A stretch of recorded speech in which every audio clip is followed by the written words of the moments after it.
Ordre du jour. Orders of the day. Government orders, government bills, commons. Third reading of Bill C-46, an act to amend the Criminal Code offences relating to conveyances and to make consequential amendments to other acts.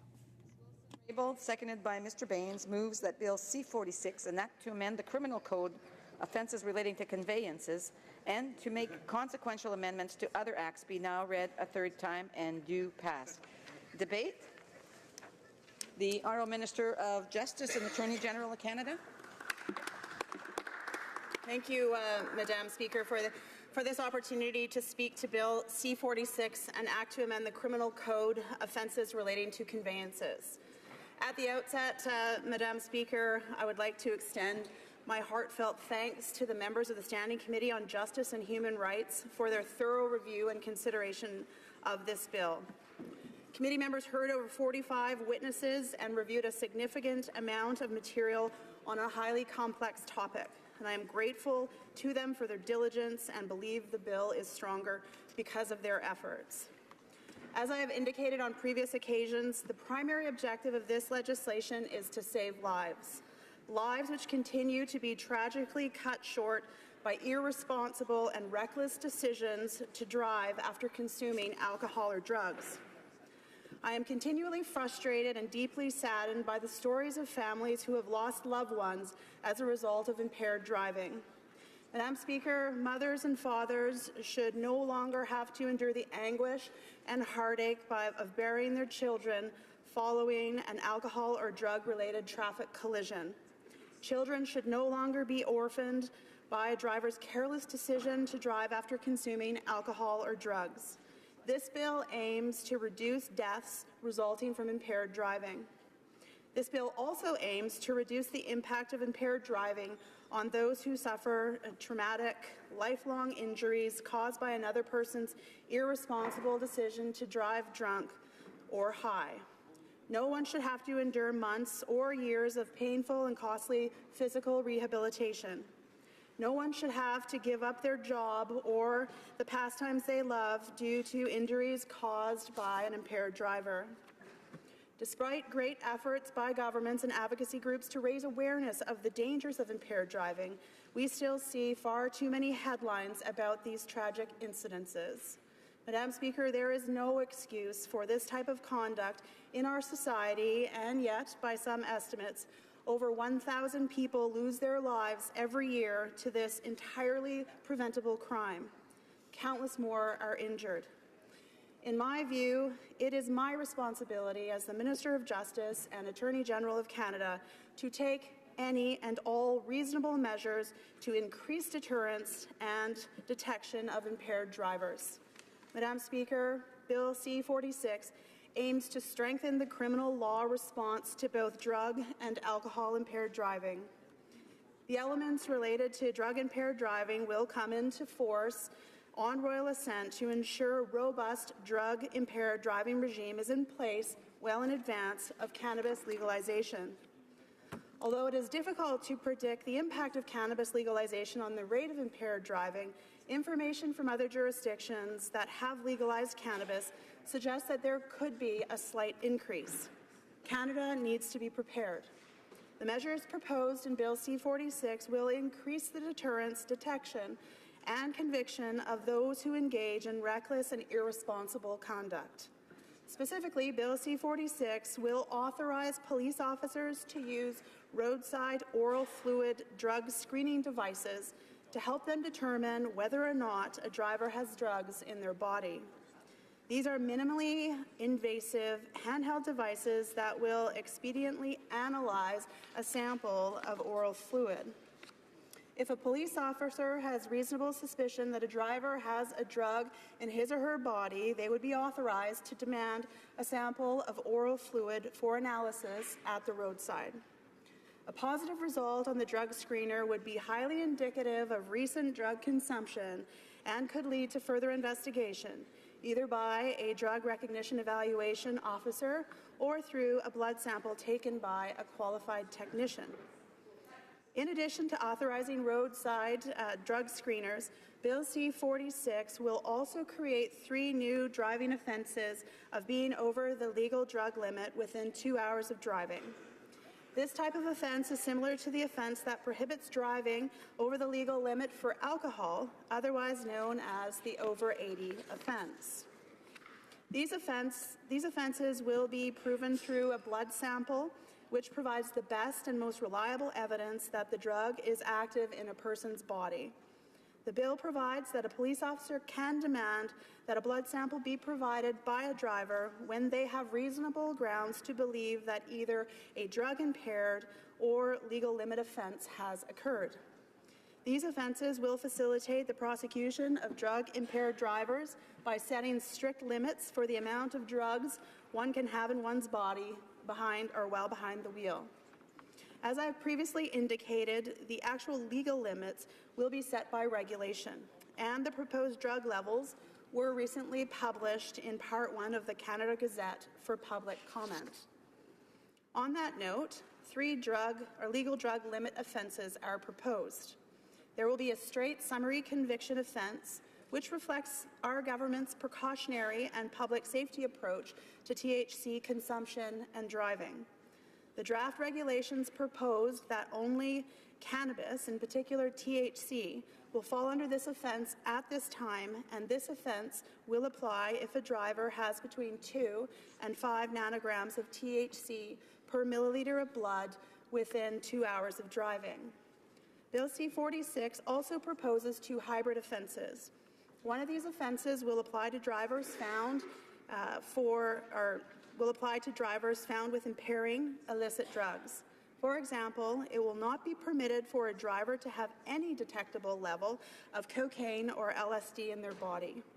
This same hybrid offence will apply to drivers with levels of legal drugs that are expected to cause some driving impairment. For example, the offence will apply to drivers with 5 nanograms or more of THC per milliliter of blood. Finally, the third hybrid offence will apply to drivers with a combination of an impairing drug and alcohol, recognizing that combining drugs and alcohol can increase the impairing effects of both substances. At this time, the draft regulation only proposes levels for alcohol and THC in combination, but in future, other drugs could be added.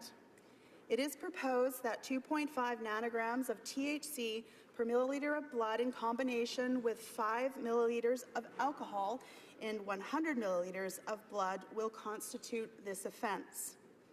Some witnesses who appeared before Standing Committee did not support this proposed approach. They expressed concern that the science with respect to THC in particular was not clear enough to justify setting legal limits. However, let me be perfectly clear. One thing that all witnesses agreed on was that THC is an impairing drug. Our government is aware that, unlike alcohol, it is difficult to correlate the blood concentration of THC with impairment. That is why a summary conviction offence was proposed for the 2 to 5 nanogram range. As indicated by the Drugs and Driving Committee in its final report to the government on this issue, setting the legal limit at 2 nanograms per THC milliliter of blood will reflect a precautionary and public safety approach, one that strikes the right balance between the science of measuring THC impairment with the real risks associated with driving after consuming THC. By adopting this lower level THC level through Bill C-46 and the regulations, our government is signaling that Canada will not tolerate driving after consuming impairing drugs. I would like to add, Madam Speaker, that the new per se offences for drug-impaired driving contain several inherent protections to avoid charging drivers who are not actually impaired. These protections include the requirement that the officer in question develop reasonable suspicion of drugs in the body of the driver before administering the roadside drug screeners or other roadside sobriety tests. Where the driver fails the drug screening test, This itself is highly indicative of recent consumption, and ultimately the officer must have reasonable grounds to believe an impaired driving offence has been committed before arresting the individual and carrying out further testing at the station.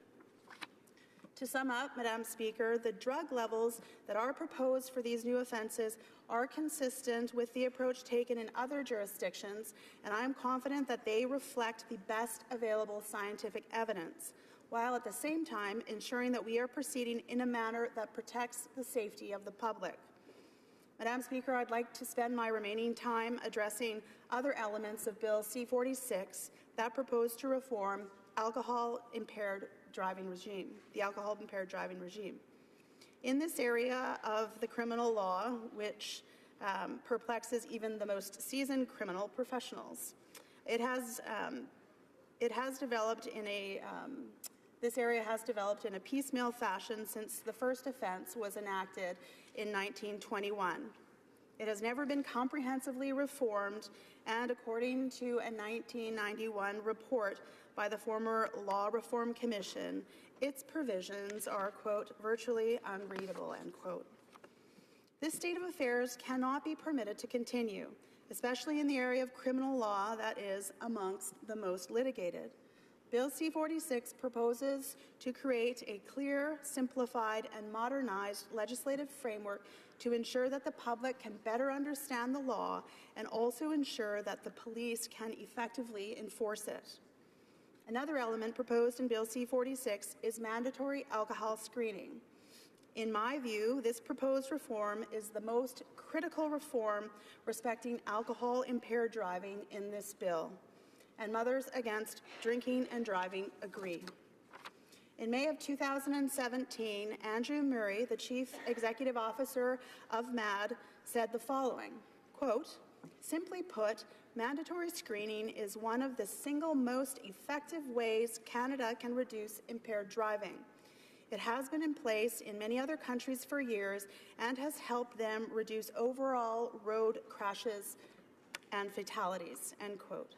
Madam Speaker, mandatory alcohol screening represents a significant change to the Canadian law of impaired driving, but it is a tool that has been used in many other countries, as I said, for several years.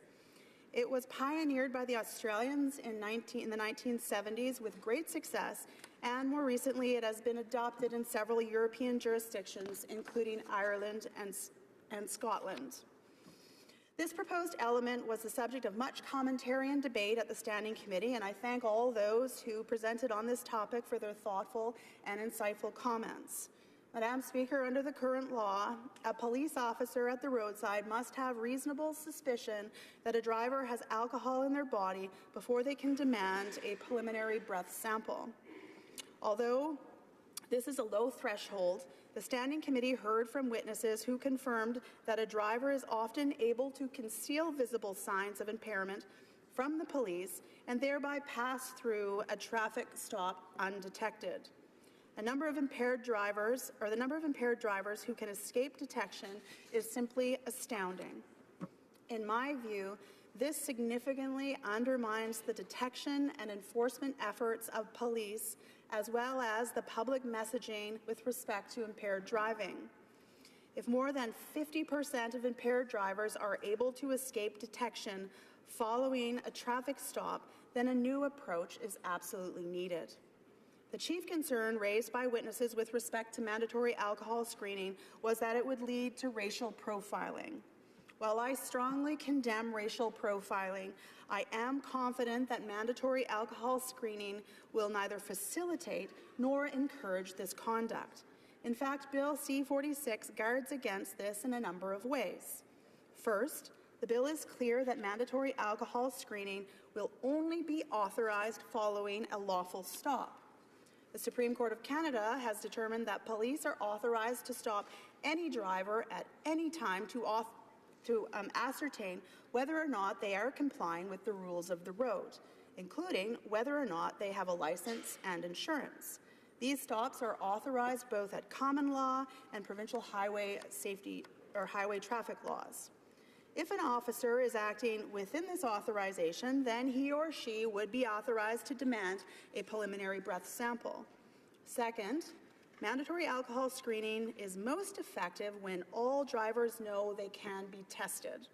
Under our approach, drivers will know that they can be tested at any time and at any place to ensure that they are not drinking and driving under the influence of alcohol. Finally, the Standing Committee amended the preamble of the bill to reflect the expectation that all investigative powers, including mandatory alcohol screening, must be exercised in a manner that is consistent with the Canadian Charter of Rights and Freedoms. While this is implicit in all of our legislation, Madam Speaker, given the concern expressed with respect to the potential impact of mandatory alcohol screening, I understand the motivation behind this amendment. I would now like to discuss two more key changes proposed in the bill. In particular, the proposed changes to the over 80 offence.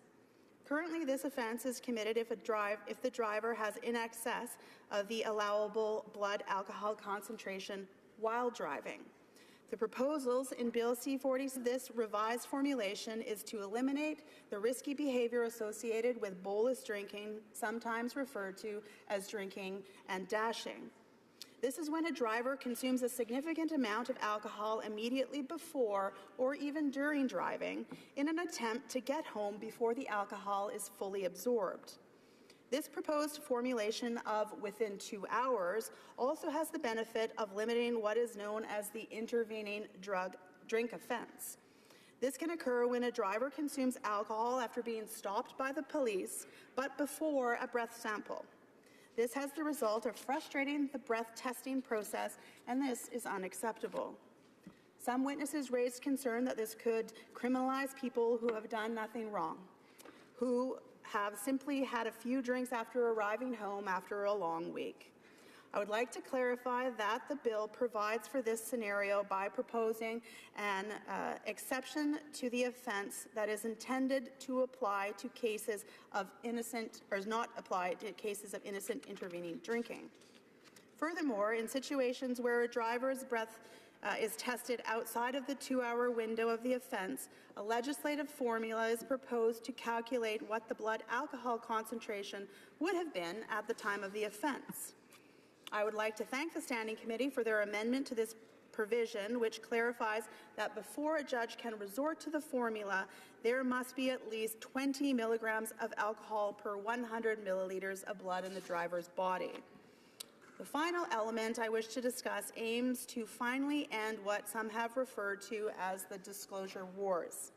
Bill C-46 aims to clarify the maintenance records of the approved instruments are not relevant in determining whether or not the results of the breath test are accurate.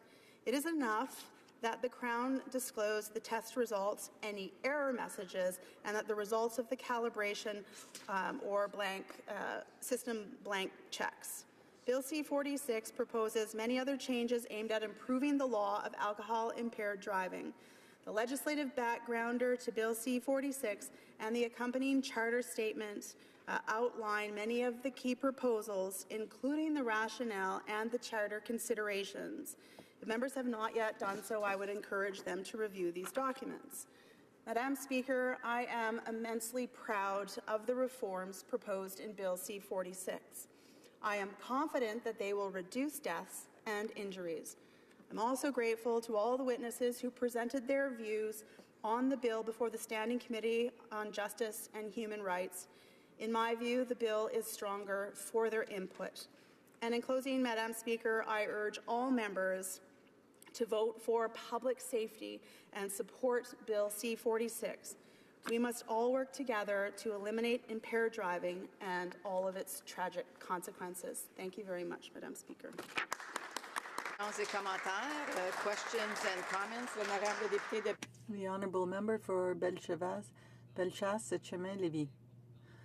Thank you, Madam Speaker. One important group that wasn't heard from is Families for Justice. Families for Justice are families of victims of road accidents, and they want there to be strong deterrence in Canada. They want people to know in Canada that impaired driving will not be tolerated. So when you have a mandatory sentence, that does deter people. When there's a 5-year sentence for people causing death by impaired driving, that sends a message. Why did the minister not listen to Families for Justice and include that mandatory 5-year sentence for impaired driving causing death?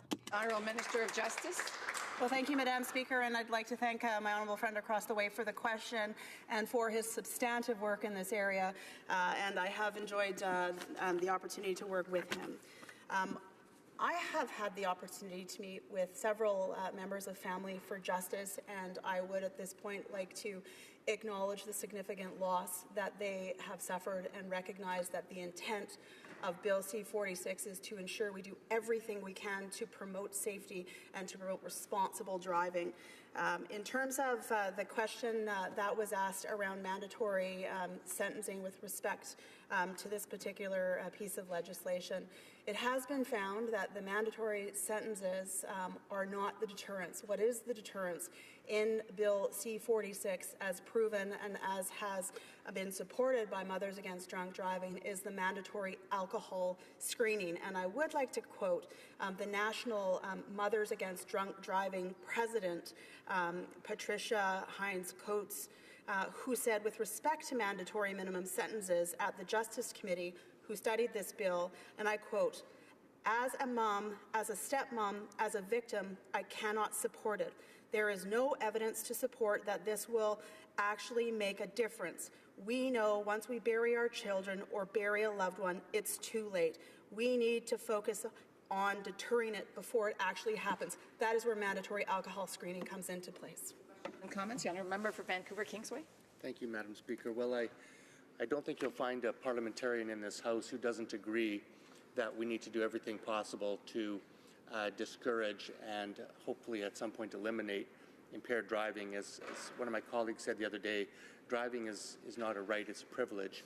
And the right of people to peacefully and safely drive on our roads must take precedence over any other person's right to drive while impaired. On the other hand, I think as legislators, we do have a responsibility to make sure that this legislation is very carefully calibrated. The Supreme Court has told us that in HoC and other cases. So my questions are on this new legislation around cannabis to the Minister. A number of people are suggesting that a reading of 2 nanograms of THC per milliliter of blood may not indicate present impairment, particularly with, say, chronic users of cannabis, maybe medicinal users who use cannabis every day. So my first question to the Minister is, does she believe that that measurement is an accurate measurement of present impairment? And second, I'm led to believe that many experts say that we don't yet have proper screening devices that can prove true impairment. So does she have any concerns that by adopting those standards, we may actually be giving criminal records to Canadians who are using cannabis and, as her government is going to legalize legally, but are not actually... Sorry, I have to allow for further questions as well. So just remember that this is a question and comment period. There's only a specific amount of time. So people should be able to, MPs should be able to ask those questions within 1 minute. The Honourable Minister of Justice. Well, thank you, Madam Speaker, and thank you for the question and for underscoring that we all share the desire to keep our roads safe and to ensure we do everything we can to keep those who have consumed alcohol or drugs off our roads. In terms of the questions around the legal limits and around the drug screeners, we have been working very diligently with respect or with the Drugs and Driving Committee of the Canadian Society for Forensic Science, who have been working towards and providing us advice on drug limits, as well as ensuring that we have, at the time of hopefully royal assent for this bill, that we have drug screeners that are reliable and accurate. Drug screeners would not be approved for use by police unless they meet rigorous evaluation standards. We're confident that we will have these devices in place by the time that this legislation comes into force. And further, in terms of the legal drug limits, any level of THC is considered to cause impairment in an individual. We have 3 offences that we've introduced. We are taking a graduated approach to the offences, and we trust in the science, and will continue to ensure that we work towards securing and setting limits as the science evolves to the place where alcohol screening is at. This is an ongoing challenge, and we will continue to monitor it. Comments? The honourable member for Niagara Falls. Well, thank you, Madam Speaker, and I thank the Minister for her comments. There are a number of sections of this bill that actually do make sense, but overall, my question to the Minister, I won't repeat the comments with respect to making sure that people who kill somebody when they are drunk driving, that there's a penalty that they can and should pay. That being said, the Minister talked on a number of occasions during her speech and in the comments that we'd like to do something to reduce impaired driving, but yet she admitted in her comments that legalization could increase impaired driving. Wouldn't that in and of itself give the Minister pause that this is overall going to be a bad idea if you're even acknowledging, if the Minister is even acknowledging at this point that we will probably have more impaired driving on the roads? Did they take that into consideration when they brought forward these 2 bills, C-45 and 46? Sir, of Justice.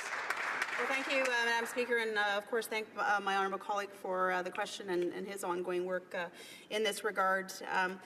Of course, we took into account the reality and the impact of bringing in Bill C-45, the Cannabis Act, and its companion piece, this one, Bill C-46, to ensure that we have among the toughest impaired driving rules throughout the world.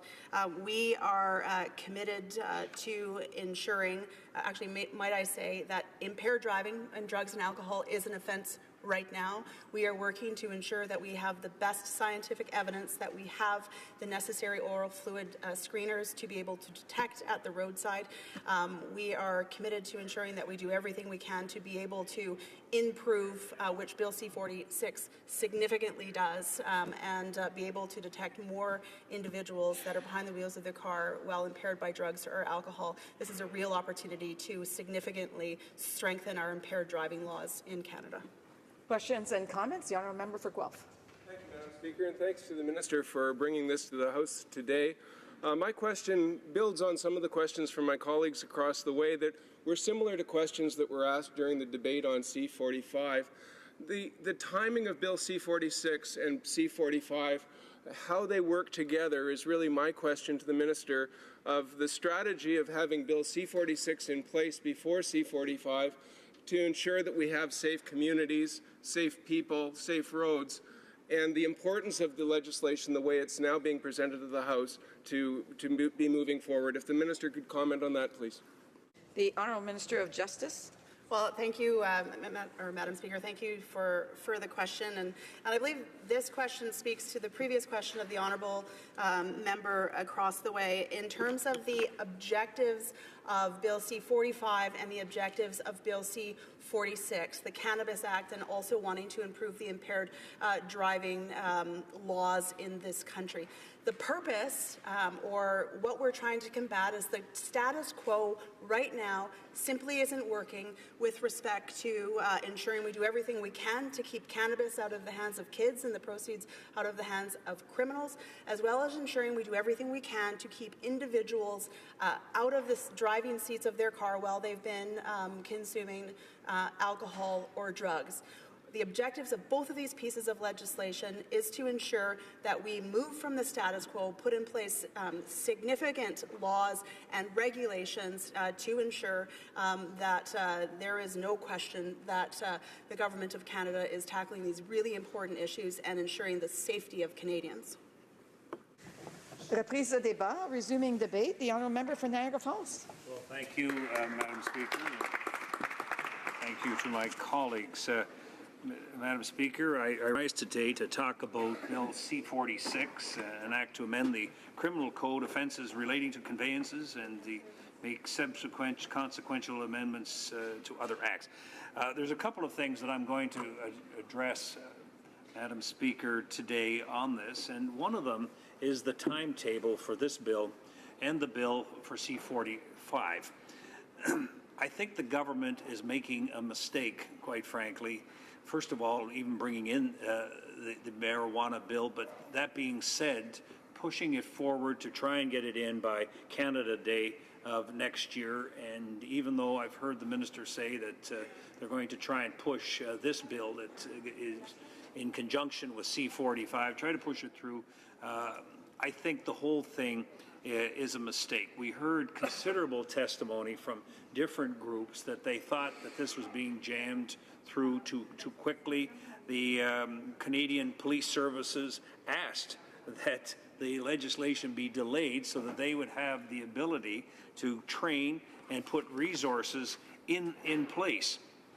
I would suggest that the government has not done enough to put effective educational campaigns in place, despite statistics showing that the significant increases in fatalities due to drug-impaired driving. That we've got a problem already with drug-impaired driving here. That somehow the Liberals tell us by legalizing this that somehow they've come up with some solutions to this. It's the exact opposite.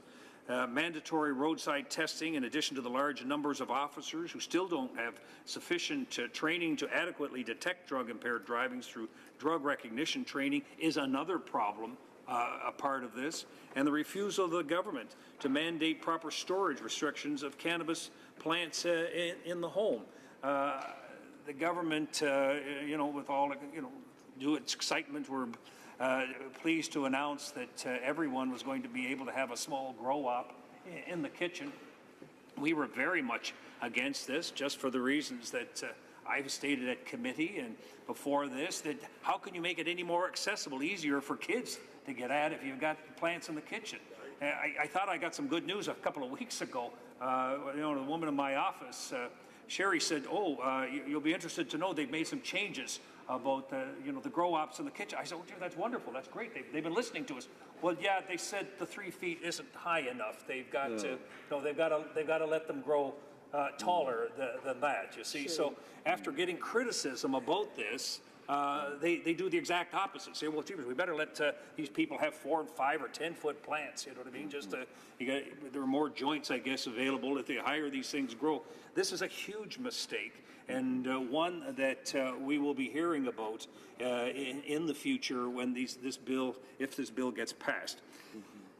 Madam Speaker, Canadian police services from across the country have called on the government again to delay this legislation beyond the 2018 to allow law enforcement time to properly manage the threat of increased drug-impaired driving and the association that's going to take place with the legalization of marijuana.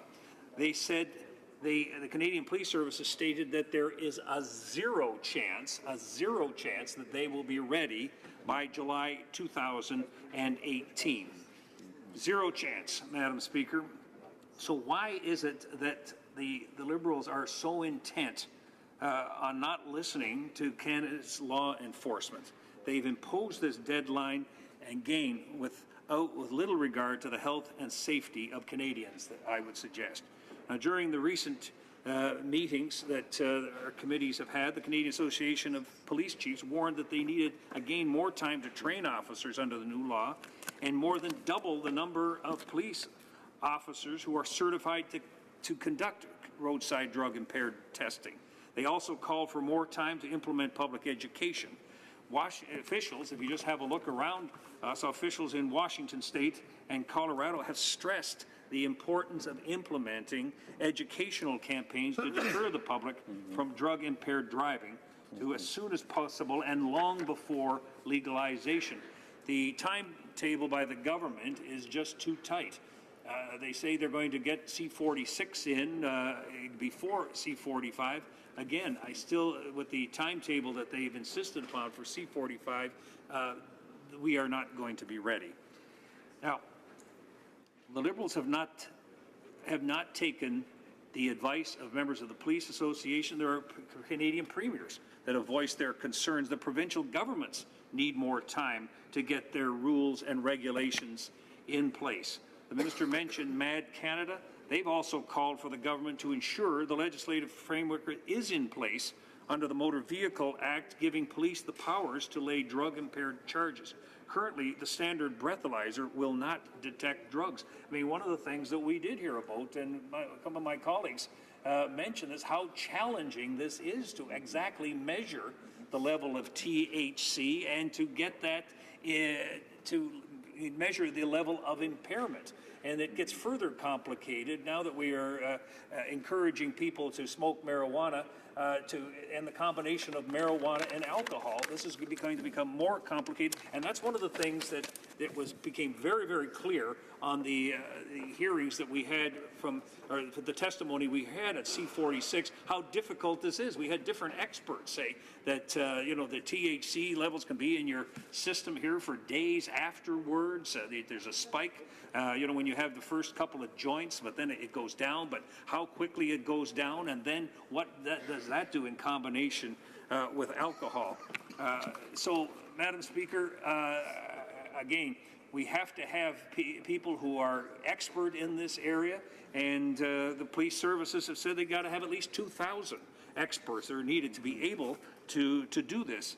And I will quote Ms. McCaskill from Mothers Against Drunk Driving, saying that if every officer can have a disposable saliva test in their vehicle, it will certainly have a positive impact on road safety.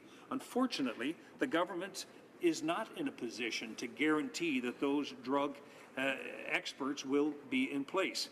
They have not made the necessary provisions to make this happen. Again, they're focused on getting this through, that somehow this is going to be a wonderful thing on the next Canada Day. Everybody can be out smoking a joint, but again, don't be on the roads.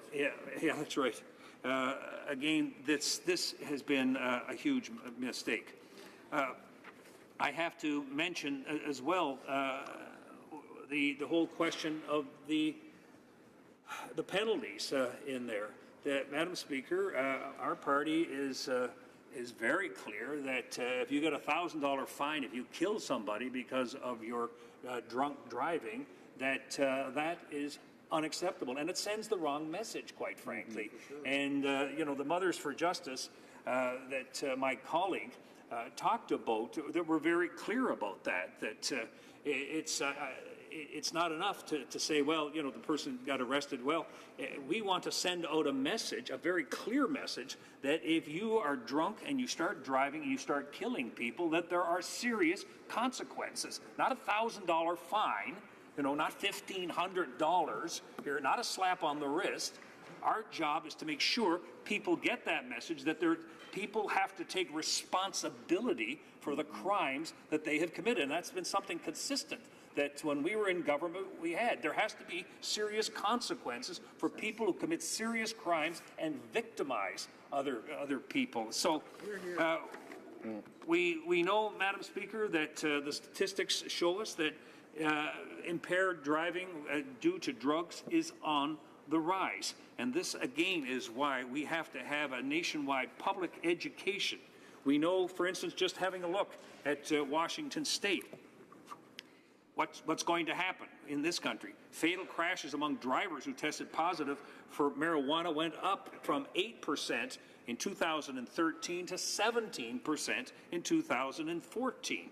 And in Colorado, the number of drivers in fatal crashes who tested positive for marijuana without other drugs in their system between 2005 and 2014 went from 3.4% to 12%. It went by 4 times it multiplied when they started legalizing marijuana in that state. Now, Dr. Mark Ware, co-chair of Ottawa's Marijuana Task Force, stated that Canada should immediately boost spending on intensive public education and research into the impacts of marijuana and not wait until 2018, or not be, and I would go beyond that and say not be forced into this, having to be, this all be put in place by next Canada Day.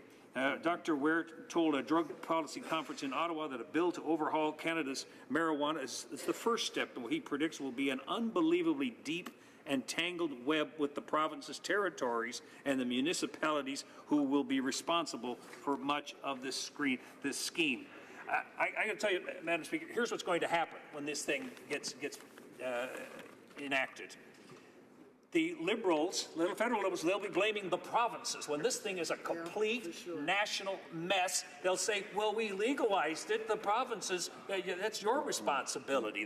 That's what they will be saying. They'll be pointing the finger, it's not them. Once they get this off their hands, then, hey, it's the provinces, it's the police services, the police, the police are screwing this up here.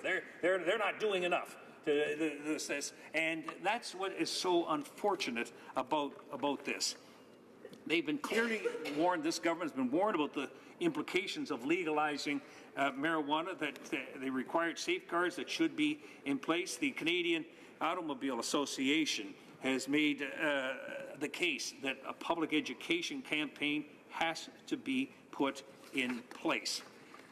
Madam Speaker, this is going to complicate our judicial system.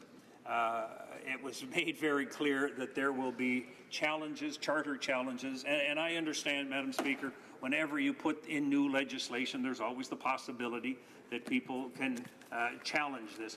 But nonetheless, there are going to be a lot of cases, and compounding the challenge that this will have with the courts is something that we have raised with the government on many occasions, is to make sure there are enough judges get appointed. This has been a very slow process by this government, and all I can say to them is it's not going to help the situation when these cases are all in before the courts, and there are delays in court cases, etc. It doesn't help it if the government of Canada isn't moving forward as expeditiously as possible with appointing judges. The other thing we have to worry about, Madam Speaker, is not just people smoking marijuana, it's the people who will be turning this into edibles. I can see, and I know what the Liberals will say. Well, that's the provinces. They're to blame if this is the case. I understand that. But Madam Speaker, we all have a responsibility.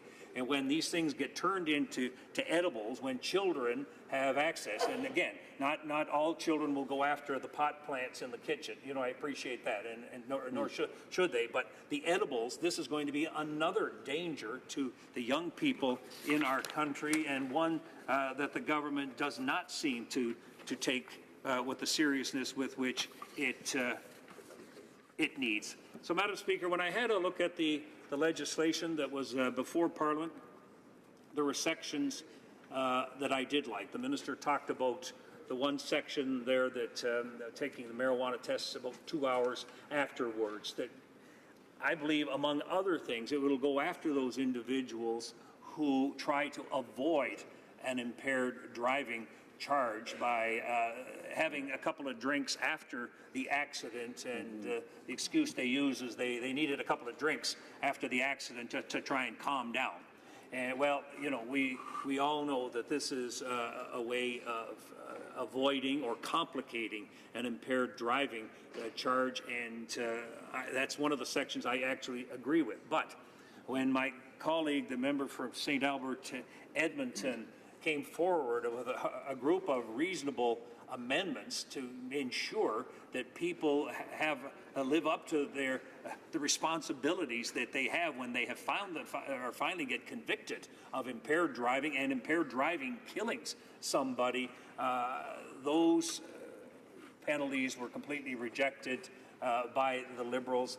And I can say to them that when people come forward and they say, somebody killed my child, they got a $1,500 fine, guess what? The whole system, the justice system is compromised.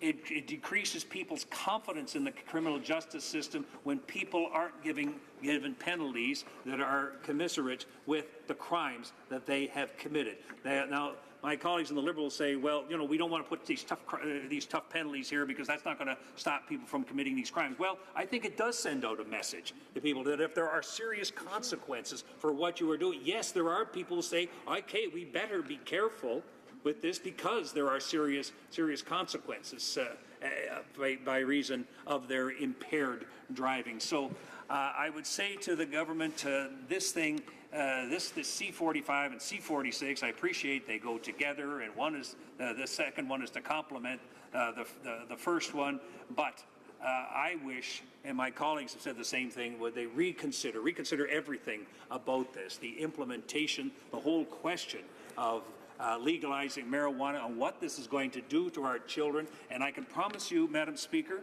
that if this gets implemented by this government and they start to run away from it and just say, well, I don't know, you better talk to the education department, you better talk to the police, you better talk to the provinces, we on this side are going to hold them accountable for everything, the whole complete mess that this is going to create. We will not let them off the hook by pointing at somebody else. So, Madam Speaker, I appreciate the opportunity to make comments on this, and again, I hope the government hasn't listened to us up at this point, but I hope they will in the future. Thank you.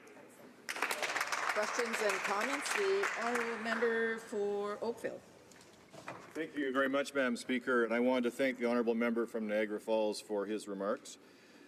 Madam Speaker, our government is investing up to $274 million to support law enforcement and border efforts to deter and detect drug-impaired driving to enforce the proposed cannabis legislation. We are committing up to $161 million for training frontline officers in how to recognize the signs and symptoms of drug-impaired driving and to build law enforcement capacity. The previous government in 2008, and under the Drug Recognition Expert Program, invested $2 million.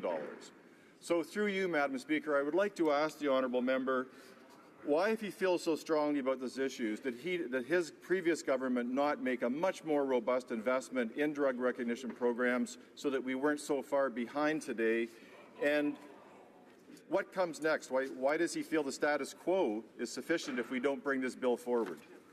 The honourable member for Niagara Falls. Speaker, one of the differences between this government and our government, we weren't legalizing marijuana for everybody to smoke. So this idea that somehow everything's going to be cleared up in the whole area of impaired driving as soon as they get marijuana legalized is something that we completely disagree. And so I say to the honourable member, you don't have to take my word for it. Check with police services. Ask them, are they going to be ready? They are the ones who are going to be doing this. And now you're turning this country into a country where everybody can have a grow-op in their kitchen, and you're going to have edibles available to everybody. And so, yes, it's the police services who came before the committee. But I ask the honourable member, check out the testimony, what they were saying. They say, we're not going to be ready. And then, but the government says, yeah, but we want to have this in place for Canada Day. I say, yeah, that's wonderful that you want it in place for Canada Day, but the police services are telling us that they are not ready to implement this. And so the honourable member says, yes, there's going to be money. There's money for everything on their side. But listen to what the people who are actually on the ground, see what they're saying, see what the provinces are telling you about how ready they are going to be. Questions and comments? L'honorable député de Belleuil-Chambly. The honourable member for Belleuil-Chambly. The Conservatives are, once again, as they always do, advocating for mandatory minimums, despite the fact that, as this member pointed out in his speech, that nonetheless these statistics are on the rise of people driving under the influence despite that. And actually, some of the experts that we heard in the Public Safety Committee on a similar bill for mandatory breathalyzer tests said that the psychological impact that a mandatory minimum has on a person is not going to affect their decision whether or not they get behind the wheel when they're obviously unable to do so and putting others' lives at risk. What really matters is whether whether they believe they will or will not get caught. So the real focus that the Conservatives should have, and the government too while I'm at it, is really providing police with the resources to be able to have roadblocks and such things, for example. And so the sentencing itself is not what would dissuade someone, but actually the likelihood of them getting caught. And so does my colleague not agree that the important thing to focus on is not sentencing, but rather making sure police have proper resources and that we have proper education programs in place so that people aren't putting others' lives at risk by making this kind of horrifying mistake? Honourable member for Niagara Falls. Well, Madam Speaker, we say you have to do everything. I mean, I don't get the NDP. They said, yeah, but look, there's impaired driving is increasing, and so therefore we should reduce the mandatory sentences. We should make the sentences lower. So, well, yeah, what kind of a message does that send out? I say to the honourable member, when somebody is drunk and they get in their car and they end up killing people, guess what? You're hurting the justice system if they get a $1,500 fine. Yeah. It hurts people's credibility in our justice system. It does no good whatsoever. So the idea that somehow if we just get rid of these tough penalties for people here, that they're going to say, oh, well, I'm not going to impair driving now because they're going to decrease the penalties. No, it doesn't work that way. You want to send a message out to people that there are serious consequences if you commit these disgusting crimes. That's what we want to do. This is what we say on this side of the House. That being said, Madam Speaker, we have to do everything to stop impaired driving. Questions and comments? Questions et commentaires? The honourable member for Caribou Prince George. Well, thank you, Madam Speaker. And I've been trying to get up a number of times today. The other side would like to rattle off quotes. Well, here's a quote from a family that actually lost somebody 27 years ago. 27 years ago, my brother Fabian was killed in a drinking and driving accident by somebody that was impaired, and it is shameful today, 27 years ago, that we are looking at lessening we can't get tougher on this, that we are going to make it easier for somebody to drink and drive or toke and drive, and if they get caught, it's a fine. That's shameful, Madam Speaker. And to my honourable colleague who mentioned this, we know that the municipalities and the police services are going to be bearing the brunt of this. The government has done nothing to help those that are going to be charged with rolling this out. So, Madam Speaker, through you, to my honourable colleague, has there been any discussion about what the government is going to give to the municipalities where their number one cost is policing? Are they going to be funding these municipalities and the police services to be able to make our roads safer, Madam Speaker? The honourable member for Niagara Falls.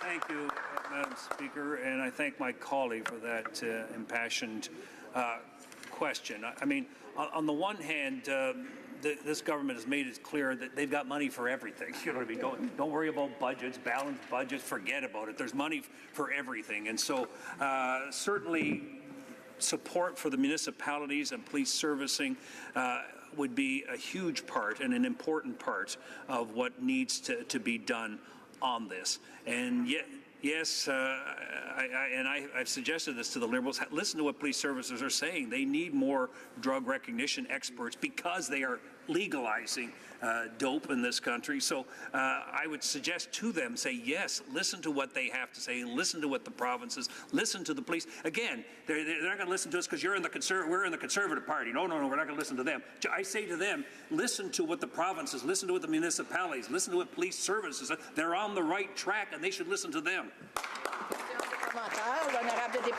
The honourable member for Salaberry-sur-Roi. Thank you, Madam Speaker. I would like to know what my colleague thinks. I'm not the one who said this, but there's a lot of experts who say that the approach adopted by the Conservatives in the last 10 years on law and order didn't work. The number of charges for driving while impaired increased under the Conservatives' leadership. And even though there were longer sentences implemented in 2008 by the Conservatives, Statistics Canada noted in 2011 that the rate of driving while impaired was at its highest point in 10 years and marked a fourth increase on 5 years. Why do the Conservatives insist again, despite the numbers, despite the scientific studies that have demonstrated that it did not work to reduce the number of accidents and the number of incidences of driving while impaired? Perhaps what we need is a pan-Canadian awareness and more investments CA said that they wanted the government to start an awareness campaign and a public education campaign before marijuana is legalized, when we talk about a drug in particular. Did they think that maybe we should focus on that instead of continuing with the law and order bent, which did not work statistically? Well, yes, Madam Speaker, the number of impaired driving charges, has increased because police have been given the tools, and we've helped train drug recognition experts, people in this area here to do the job that they are supposed to do. That the only promise I can make to the member of the NDP, and indeed to all members of the NDP, I've got news for you. Once you start legalizing marijuana and you got to grow up in the kitchen, impaired driving is going to go up dramatically. It's going to go up dramatically, and we will stand in this chamber and we will bring this to the attention of this chamber. And when the Liberals shrug their shoulders and say, oh, it's not us, it's the provinces must have screwed up, I'm going to tell you something, Madam Speaker, we're not going to stand for that. So I say to the members of the NDP, I know it's always the same thing. If we reduce the penalties for these things, that these crimes will go down. Well, no, we don't buy that.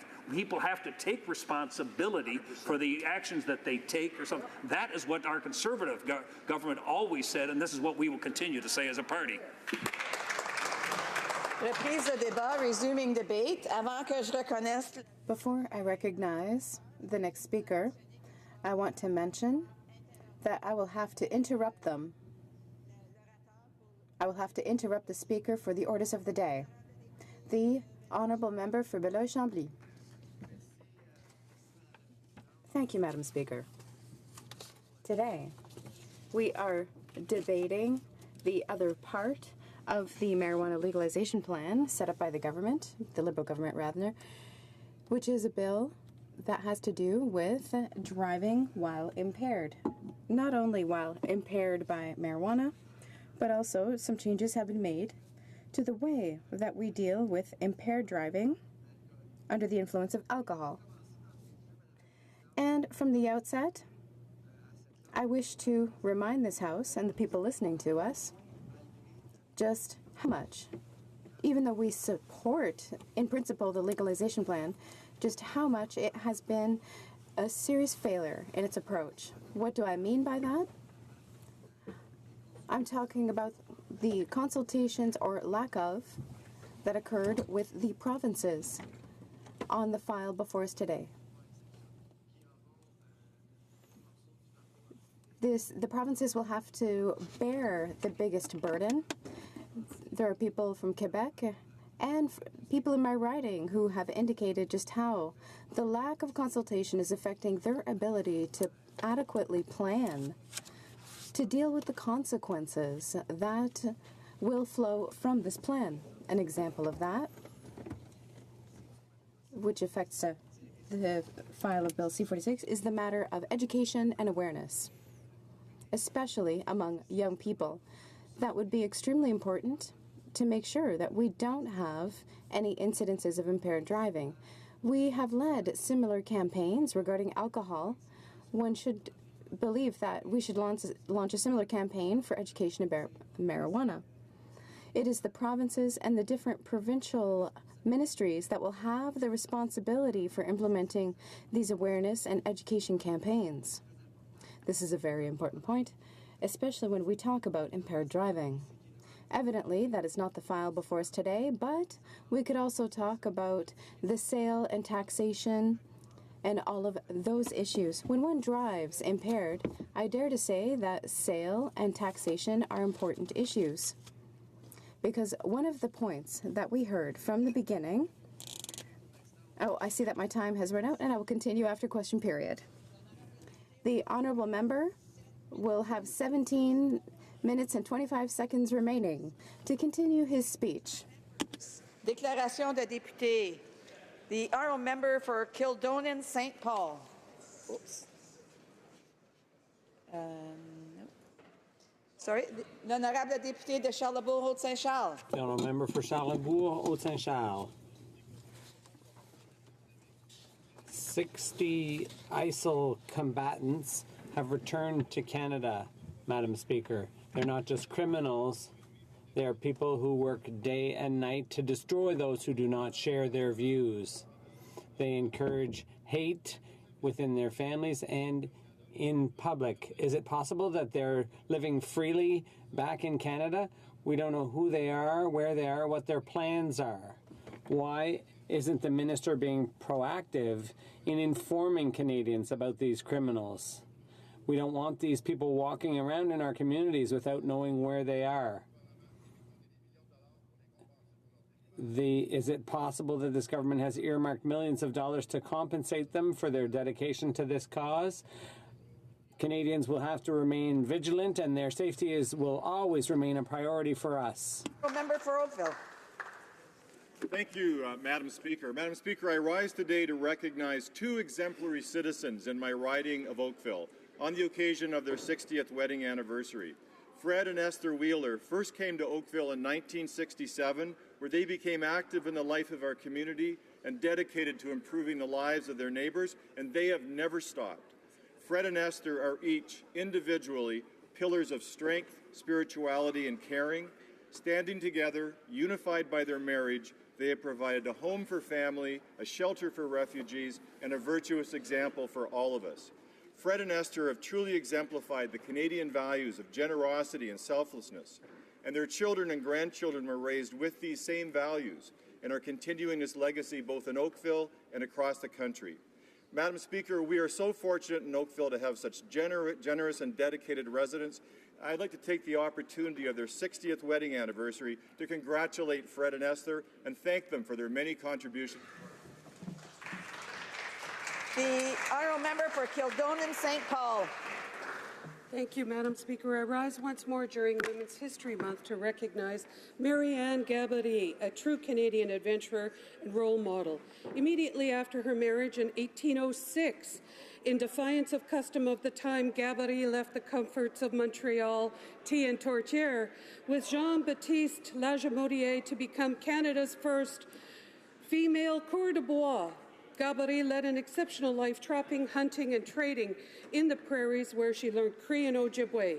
During a buffalo hunt, Marianne, 9 months pregnant, went into labor, giving birth to her second child. Brave and fierce, Gabory fought and killed a bear, attacking a colleague. Mr. Speaker, the history of an amazing hero is mostly forgotten, but it is the story of Winnipeg, of European settlement. Marianne Gabory's legacy included raising a grandson, Louis Riel, who would go on to lead the people of Manitoba into Confederation. Let's close Women's History Month by paying. Unfortunately, time is up. The honourable member for North Island, Powell River. Having the Chief of Defence staff walk in pride this year meant a lot, but this level of openness was not always the case in the Canadian Forces. Canada has a dark history for which we have yet to fully recognize the damage done. In 1989, Michelle Douglas was taken to a hotel where she was interrogated for 2 days. She was discharged from the Canadian Forces for being not advantageously employable due to homosexuality. As an exemplary soldier in the Air Force, she was discharged solely based on who she loved. Today, it's because of Michelle Douglas's courage that we celebrate 25 years since the Canadian Forces ceased discrimination based on sexual orientation. Like Michelle, hundreds were unfairly discharged. It's time for a formal apology, recognizing the damage that these actions had on their lives and careers. We must revisit their service records to honor their service to our country. As the proud representative of 19 Wing Comox, I am inspired by the work they do to be an inclusive workplace for the LGBTQ community. The honourable member for Kitchener South, Hespeler. Madam Speaker, 1 in 10 children arrives at school in Canada without enough food to sustain themselves the entire day. Good nutrition can lead to improvements of memory and increased ability to focus in the classroom. Recently, I visited Howard Robertson Public School in Kitchener just before the start of the school day to take part in a breakfast program for students operated by Nutrition for Learning. I got to see firsthand how the program is delivered and how truly a collaborative effort between Nutrition for Learning, school staff, and students. Nutrition for Learning feeds over 21,000 young people at 135 schools in Waterloo Region. Their investment in our students will result in positive outcomes for them and our communities. Thank you, Nutrition for Learning and the Howard Robertson staff for the fantastic work you do for children in Waterloo Region. The honourable member for Elgin, Middlesex, London. Madam Speaker, today I stand to salute co-founders Jill Foster and Sean Taylor and their incredible campaign, I've Got Your Back 911. On October 1st, 2014, the I've Got Your Back 911 campaign was created. Two paramedics came together to make a difference by launching a social media campaign aimed at increasing awareness and eliminating and reducing the stigma of PTSD within the emergency services. Over 25,000 likes, 12,000 Instagram and 5,000 Twitter followers helped to engage the community. The reach is incredible, including across Canada, Australia, Holland, Germany, Singapore, and the United States. Their online store has already raised $250,000 that has been donated to various organizations that assist first responders. They were also financial supporters of the Other Side of the Hero documentary. Today, I would like to recognize them in the House of Commons and to share with my colleagues and all Canadians of these incredible... The honourable member for Sackville, Preston, Chesapeake. Thank you, Madam Speaker. Last Friday, I, myself, and my colleague from Cole Harbour, Dartmouth, had the opportunity to meet with Minister Joly at Carrefour School and a number of organizations to discuss official languages. And we attended the meeting of the Acadian Federation of Nova Scotia. This week, my Committee on Official Languages had the opportunity to meet the English community in Quebec as well as the French community in Nova Scotia, and we are working hard to ensure that the official languages is strong and well in Canada and in Nova Scotia and across the world. Thank you. The Honourable Member for Argenteuil-La-Petite-Nation. Madam Speaker, on October 11th, I hosted a round table on seniors' quality of life in our beautiful riding of Argenteuil-La-Petite-Nation. My team and I brought together 50 people from various organizations to discuss issues affecting the daily lives of our seniors. As all of us here have seen, the aging population affects all our ridings. In mine, 20.3% of the population is now over 65. During the consultation, a number of topics were covered, including financial security, transportation, and accessibility. I'd like to thank all the organizations that came from all across our huge riding and who work hard every day for our seniors' welfare. Together with our government, we're working to improve our seniors' quality of life. Thank you. Member for Brandon Souris. Calgary. Oh, sorry. The honourable member for... No, Brandon Souris, is it? Calgary, Signal Hill, sorry. Thank you, Madam Speaker. This weekend, more than 60,000 Albertans are taking part in one of the most important elections in our province's history. Members of the new United Conservative Party are selecting their new leader. There are 3 candidates, including 2 former members of this House. And in about 18 months, Albertans will have the choice between an NDP government that has racked up huge deficits, not unlike the Liberals here in Ottawa, or a fiscal Conservative party. They will also have a choice between an NDP government, which has brought in harmful policies around the environment and the energy, not unlike, again, our Liberal friends across the way, or a Conservative party that understands what's important to Albertans.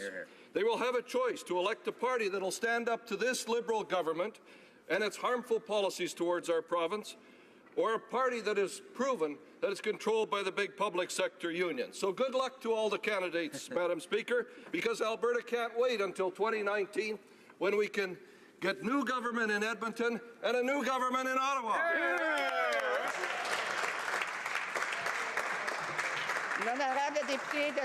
The Honourable Member for Longueuil-Charlemagne.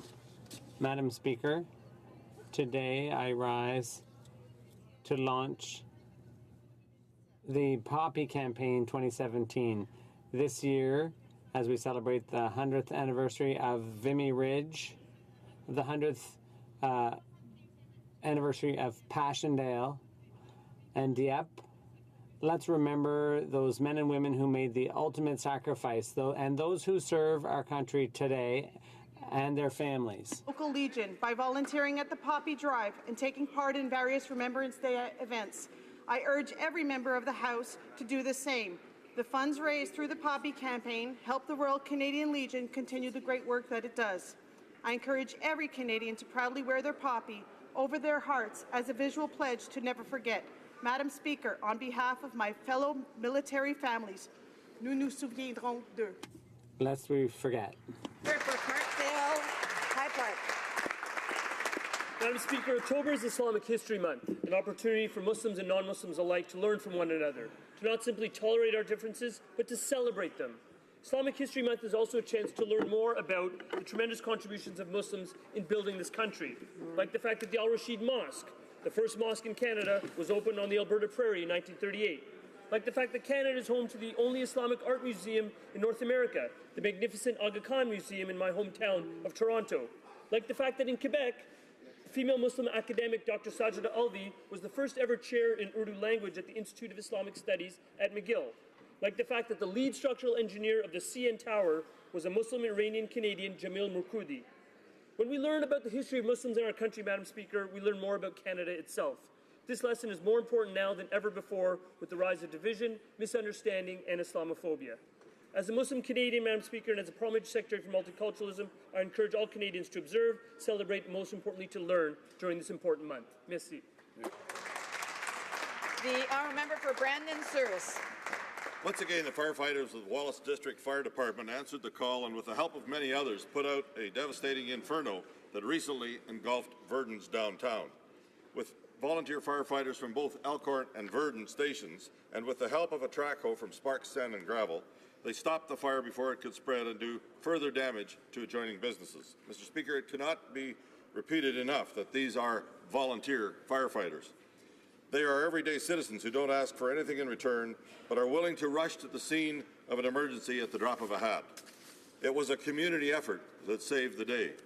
And I would like to recognize all that contributed: the local RCMP detachment, EMS, Brock Coop, Longshot Oilfield Services, the local Catholic Church, Boston Pizza, Chicken Chef, and the wives and spouses of the firefighters. They rose to the occasion to show the very best of what it means to be a Westman resident. Thank you for being such pillars in our community. The honourable member for Guelph. Thank you, Madam Speaker. I rise today to share with the House that Guelph has taken another step in alleviating addictions in our community. The Rapid Access Addictions Clinic in downtown Guelph will now offer immediate help and compassion for those struggling with addiction. The clinic addresses all forms of substance addiction from opioids to alcohol by offering hassle-free and a caring environment designed to cater to the specific needs of those struggling with substance abuse. Staffed with professionals who treat addictions, a doctor, a counselor, and peer supports are all accessible for free and without an OHIP card or an appointment. Evidence-based initiatives like the Rapid Access Addictions Clinic in Guelph are an innovative and collaborative way of addressing addiction in our communities.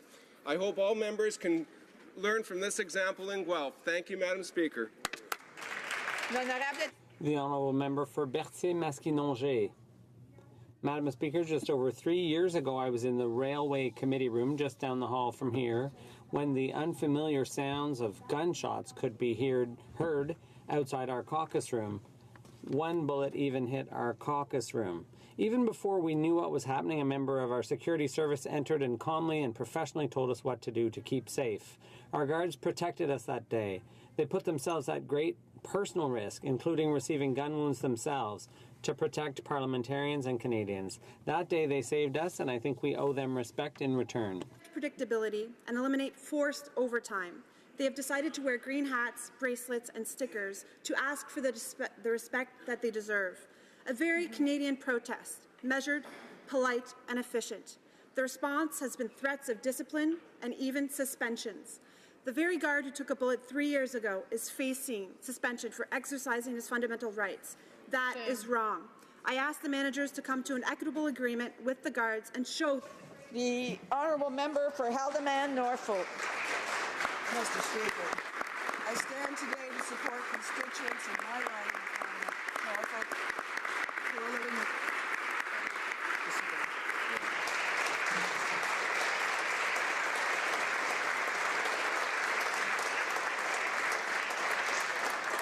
The honourable member for Haldimand, Norfolk.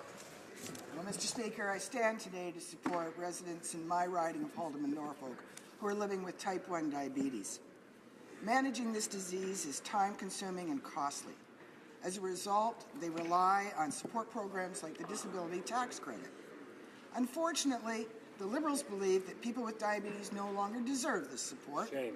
Under this government, fully 80% of patients who used to be approved for this tax credit are now being turned away.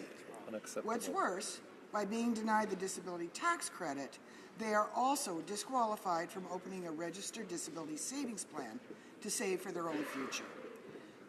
Madam Speaker, this is nothing short of shameful. On behalf of my constituents, I call on the Liberals to stop making the lives of people with diabetes more difficult and start giving them the support that they need. The honourable member for Scarborough North. Madam Speaker, I'm pleased to rise today to wish the Malvern Town Centre a happy 30th birthday. Built on former farmland, the shopping centre has been at the heart of Malvern for 3 decades. Cosmopolitan, frequented by Malvern's diverse communities who come to shop at over 80 unique stores and service providers. Many are small family-run businesses, like the Arts and Crafts Boutique owned by Shandana Benjamin and Ali Goni, 2 shopkeepers whose smiles are as big as the attention and care they provide their customers. Indeed, the success of the Malvern Town Centre demonstrates the accomplishments of our people and our small and medium-sized enterprises, which drive the Canadian economy. Please join me in congratulating the Malvern Town Centre on 30 wonderful years, wishing them many more decades of growth, success, and prosperity. Thank you. Questions orales, oral questions. The honourable member for Chilliwack Hope. Madam Speaker, for weeks the Finance Minister has been telling Canadians that he's revealed all of his financial assets to the Ethics Commissioner. For weeks, he's been telling Canadians that he's followed the advice of the Ethics Commissioner on avoiding conflicts of interest. But yesterday, Canadians learned that the Ethics Commissioner has concerns about the Finance Minister's conduct related to Bill C-27. If the Ethics Commissioner has concerns, that means the Minister either failed to disclose all of his assets to her or has ignored her advice on avoiding conflicts of interest. Which is it? Honourable Parliamentary Secretary to the Minister of Finance. I think it's important to remember that the Finance Minister has always worked with the Ethics Commissioner and has followed all of her recommendations and will always do. Yesterday he's met with the Ethics Commissioner to continue on that path of transparency and to always being forthcoming with the Ethics Commissioner. He's announced he'd go even further than what the Ethics Commissioner has initially recommended, divesting all his shares in Morneau Chapelle, making sure that all his assets are put in a blind trust, and donating all profits generated or all the increase in value of those shares since the day he was elected until today, and he's working with the Ethics Commissioner on that front. Thank you, Madam Speaker. The honourable member for Chilliwack Hope. Well, the Ethics Commissioner has serious concerns with the Finance Minister's conduct. She's already convicted him of breaking the rules for trying to hide his French villa, and now she's considering launching a new investigation into his actions on pension reform legislation. The Minister can no longer hide behind the Ethics Commissioner and keep using her as a human shield. She has concerns with his conduct. So I ask again, what assets has the Minister been hiding from the Ethics Commissioner, or what advice on avoiding conflicts of interest has he been ignoring? The honourable member for the honourable Parliamentary Secretary of the Minister of Finance. Short answer is none. He's always followed all advices of the Ethics Commissioner, and that advice at the time was to put in place a conflicts of interest wall, which was, according to the Ethics Commissioner, the best measure of compliance possible, which was a measure good enough for the member from Milton, good enough for Denis Lebel when he was Minister. That was the advice of the Ethics Commissioner, which the Minister has followed. He's going even further to keep working for the Canadian economy, for the Canadian people. Thank you, Madam Speaker. The honourable member for Chilliwack Hope. Mr. Speaker, how can these Liberals expect Canadians to believe anything the Finance Minister says? He said he'd placed his assets in a blind trust. He did not. He said he disclosed all of his assets to the Ethics Commissioner. He did not. He said he was following the advice of the Ethics Commissioner to avoid conflicts of interest, but clearly he did not, because she still has significant concerns about his conduct. The Minister can't buy his way out of this mess he's created, so when will he stop defending the indefensible and just admit he's in a blatant personal conflict of interest? The honourable Parliamentary Secretary of the Minister of Finance. Thank you, Madam Speaker. The Finance Minister has always followed the recommendation of the Ethics Commissioner, setting up a conflict of interest wall, which is what you recommended as the best measure of compliance, which was a measure good enough for the member from Milton, for Denis Lebel back when they were in power. And Madam Speaker, I can understand why they want to forget their past, why they have that selective amnesia, because when you look at their record, they failed to grow the economy, they failed to reduce inequalities, they failed on all factors, on all economic indicators. We're doing a lot better for Canadians. Thank you. The Honourable Member for Richmond, Athabasca. Madam Speaker, the Ethics Commissioner still hasn't even finished her investigation of the Prime Minister's Christmas vacation paid for by taxpayers. And now we're learning that she is also investigating the Minister of Finance. We know that the minister, via Morneau Chappelle, is benefiting from his and his department's political decisions. Will he finally admit that he never disclosed his conflict of interest during the Bill C-27 discussions? The Honourable Parliamentary Secretary to the Minister of Finance. Thank you, Madam Speaker. The Minister of Finance has always worked with the Ethics Commissioner, followed her recommendations, continues to do so, and always has done so transparently. That is what all parliamentarians have to do with her. Our situations are assessed. She gives recommendations, and he followed those recommendations and even went above and beyond by divesting his shares and giving the difference in value of those shares to charity. Madam Speaker? Order, please. I just want to remind everyone that when someone has the floor, they have to be respected and listened to. Perhaps you don't like the answer, but you have to listen. The Honourable Member for Richmond, Athabasca. Thank you, Madam Speaker. The facts are facts. The Minister of Finance confirmed during his press conference on the 16th of October that he had been naive about his shares in Morneau Chappelle. We now know that the Minister has interests in Bombardier, the Bank of Canada, the Canada Revenue Agency, the Senate, CATSA, and the Canadian Food Inspection Agency that totals more than $14 million in contracts. Does the Minister of Finance think that he was also being naive when he admitted fault and thought that a simple donation with a tax credit, by the way, would conceal his conflict of interest? The Honourable Parliamentary Secretary. Madam Speaker, the Minister of Finance has always has been fully compliant with the rules that govern us, but I understand why they want to focus on the personal situation of the Minister of Finance rather than talk about his record. Because if you compare his record to their record, and you look at the economic indicators, they failed, and we have the strongest growth rate in the G7. We've reduced poverty by 40% amongst children. We have helped more than 900,000 seniors with the GIS. Madam Speaker, we are reducing inequality and increasing economic growth for all, something they never did. North Island, Powell River. The Finance Minister tried to pass off multiple ethics violations as a distraction. Well, the Ethics Commissioner says she has serious concerns with his bill that would benefit Morneau Chappelle. But just before we found this out, the minister suddenly decided to donate millions of dollars to charity. When you give money under duress, that's not charity, Mr. Speaker. That's self-preservation. Will the minister finally admit that he failed to live up to the basic ethical standards, and will he apologize to Canadians? Hear, hear. Honourable Parliamentary Secretary to the Minister of Finance. Finance Minister has lived up to the Ethics Commissioner's expectations. He's followed her recommendations. He's worked with her from the very beginning and will continue to do so on all matters that fall in her portfolio. So, Madam Speaker, I think when you look at the Finance Minister, who's a man who's dedicated the last 2 years of his life to public service with great results for Canadians, I can tell you, Madam Speaker, I'm very proud, and he's achieved great results for all Canadians. The Honourable Member for Berthier-Masquinongé. Not out of fear of losing your job. The sudden charitable behaviour on the part of the minister began just before the NDP received a letter from the Ethics Commissioner expressing concern over the minister's conduct. And this happened just before he had been fined by the Ethics Commissioner for not having disclosed all his assets. The minister wants everyone to turn their attention to other matters, but he still refuses to admit that he did something wrong. Will the Liberals join us and work with us to make sure this doesn't happen again? The Honourable Parliamentary Secretary to the Minister of Finance. Madam Speaker, in this House, in this Parliament, the Ethics Commissioner is responsible to preserve the integrity of Parliament.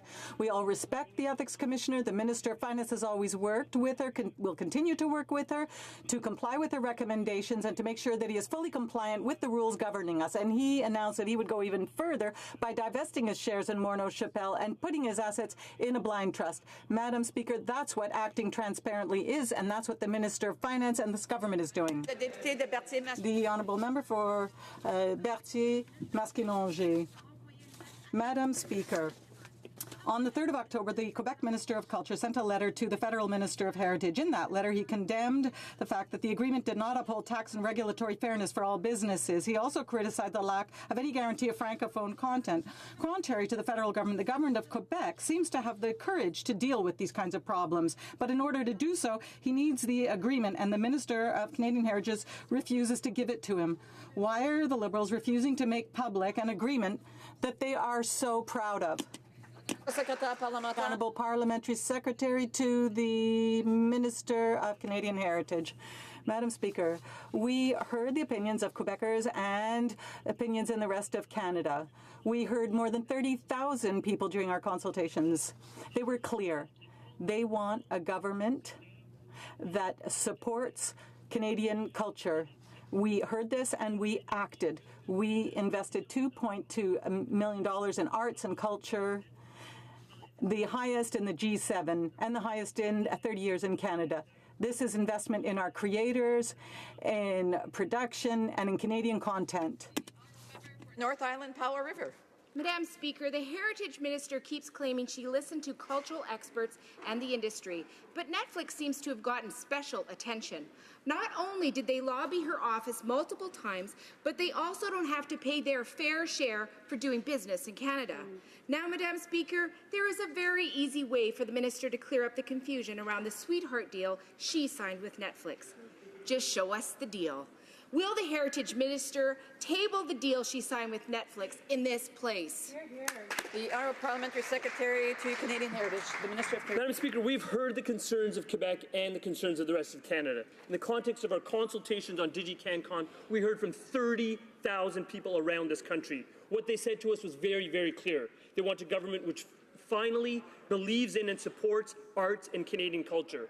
We have heard and we've acted, Madam Speaker. We've invested $2.2 billion in arts and culture, the largest amount in the G7, the largest amount in this country in 30 years. This will help our creators. It will help ensure Canadian stories are told in Canada and abroad. L'honorable député de Louis Saint-Laurent. Member for Louis Saint-Laurent. Thank you very much, Madam Speaker. Madam Speaker, yesterday the Minister of Finance, in his statements, confirmed two things. First, that he was in a conflict of interest that benefited him and his family and had been so for 2 years. And second, that in acting that way, he only would act when he was caught red-handed. Madam Speaker, this doesn't put an end to this issue. The reality is that the Minister of Finance still has numbered companies, and if he really wants to be honest with all Canadians, when will he declare all his assets in his numbered companies? The Honourable Parliamentary Secretary to the Minister of Finance. Thank you, Madam Speaker. The Minister of Finance has always acted with only one interest in mind, the interest of Canadians.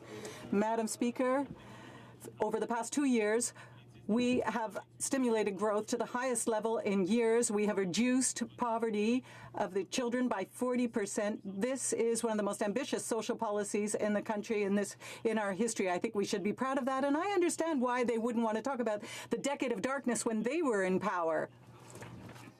The Honourable Member for Louis Saint-Laurent.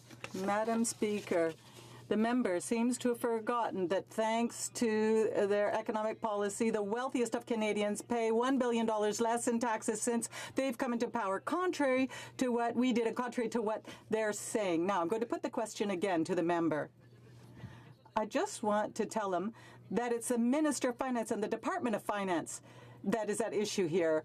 Why doesn't the Minister of Finance not declare all his assets in numbered companies so that Canadians can finally see for themselves? A reminder that questions have to be addressed through the Speaker and not to the member. Madam Speaker, what the Minister of Finance has always done is work with the Ethics Commissioner and be transparent in order to ensure that she can give us recommendations, give recommendations to all of us. And the Minister of Finance, set up a conflict of interest wall. That was one of her recommendations. That's something that Denis Lebel did, the member for Milton did. It was good enough for them. Madam Speaker, the Minister of Finance has acted with integrity, and last week he went even above and beyond that. Norfolk. Well, Madam Speaker, it's essential that Canadians have confidence in their government and believe that what it does is in the best interest of Canadians. Absolutely. Canadians should also be able to have confidence that ministers would be honest about their assets and not abuse their office for personal gain. Yet, Madam Speaker, this is exactly what the Minister of Finance has done. No. So my question is simple. What other stocks does the minister own in his numbered companies that could benefit from his ministerial actions? Good question. Honourable Parliamentary Secretary to the Minister of Finance. As I've mentioned, the Finance Minister has worked with the Ethics Commissioner, is collaborating, has always been proactive with the Ethics Commissioner to not only be in full compliance with the rules that govern us, but also to follow her recommendations, which he has done, and he's going even further, Madam Speaker, divesting himself of all his shares in Morneau Chapelle, donating to charity any difference in value between the time he took office and today, and also putting all his assets in a blind trust so that he can focus on the important work that he's been doing for all Canadians over the last 2 years with remarkable results. Thank you, Madam Speaker. The honourable member for Haldeman Norfolk. Well, Madam Speaker, while this government talks about being open and transparent, the Finance Minister has proven that that just isn't true. 2 years ago, he said that he was going to put his assets in a blind trust, but he didn't. He told the Ethics Commissioner that he had disclosed all of his assets, but he didn't. He said that he had a tight ethics screen, but he didn't. So how can Canadians just trust him not to own stocks through his numbered companies, stocks that he could blindly help, like he helped Morneau Chapelle? The Honourable Parliamentary Secretary to the Minister of Finance. Madam Speaker, the Finance Minister, as I've mentioned, has always worked with the Ethics Commissioner very proactively in a forthcoming and transparent manner. He will continue to do so. That's what he's always done. But now he'll also focus on what he's done for the last 2 years, which is growing this economy, making sure that all Canadians have a fair shot at success, reducing inequalities, something that never occurred to them would be a good thing. This is what we're doing on this side. Prosperity for all. Thank you, Madam Speaker. Good job. The honourable member for Carlton Trail Eagle Creek. Well, Madam Speaker, the Ethics Commissioner is investigating the Finance Minister for his involvement in C-27, where he directly benefited from his holdings in Morneau Chapelle. We know that those holdings are in a numbered company in Alberta. We also know he owns several other numbered companies. Will the Finance Minister come clean and tell this House what else he holds in those other numbered companies? Honourable Parliamentary Secretary to the Minister of Finance. Side, we have the utmost trust in the Ethics Commissioner to provide the right path forward for parliamentarians and to be always forthcoming and transparent with her so that she can guide us in our actions. This is what the Minister has done when he took office from the very beginning. He's worked with the Ethics Commissioner, will continue to do so to make sure that Canadians have the utmost confidence in him as Finance Minister as he grows our economy, as he reduces inequalities in this country. That's what is expected of the Finance Minister. That's what he's doing, and we're proud of it. The honourable member for Carlton Trail Eagle Creek. Well, Madam Speaker, too little, too late. Any magnanimous gesture by this Minister of Finance is just an attempt to direct from his grave ethical breach. The Prime Minister, who, by the way, is also under investigation by the Ethics Commissioner, is allowing this to be swept under the rug rather than deal with it. This is shocking to Canadians across the country. Can the Finance Minister tell us if he'll claim a tax credit from this grand gesture? Honourable Parliamentary Secretary to the Minister of Finance. The Finance Minister, as he proceeds to donate the difference in value of the shares between when he took office and today, will work with the Ethics Commissioner as he goes forward. We'll always work with the Ethics Commissioner as he's moving forward to divest him of all shares in Morneau Chapelle, to place his assets in a blind trust, and then to keep working for the Canadian economy. Thank you, Madam Speaker. Honourable Member for Belleuil-Chambly. Madam Speaker, an independent assessment of the Toronto office of CSIS that was made public showed that staff do not trust senior management to create a safe and harassment-free work environment, free of discrimination. And this is on top of legal procedures that were started by former employees for very serious allegations. Will the minister take the necessary steps to end this culture in CSIS and launch an investigation into this kind of behavior? Of Public Safety and Emergency Preparedness. Madam Speaker, this is an extremely serious matter. The former director of CSIS launched the examination that the honourable member refers to. The findings of that examination are certainly troubling. The current director of CSIS has taken personal charge of this matter and has made it very clear that the behaviour being complained of here is absolutely unacceptable. It should not exist in a federal workplace, and the Government of Canada will take the necessary steps to make sure that it stops. Honourable member for Belleuil-Chambly. Madam Speaker, and certainly I agree with the Minister on the seriousness of the allegations, but the issue here is that there's clearly a cultural problem, and one third-party report is not enough.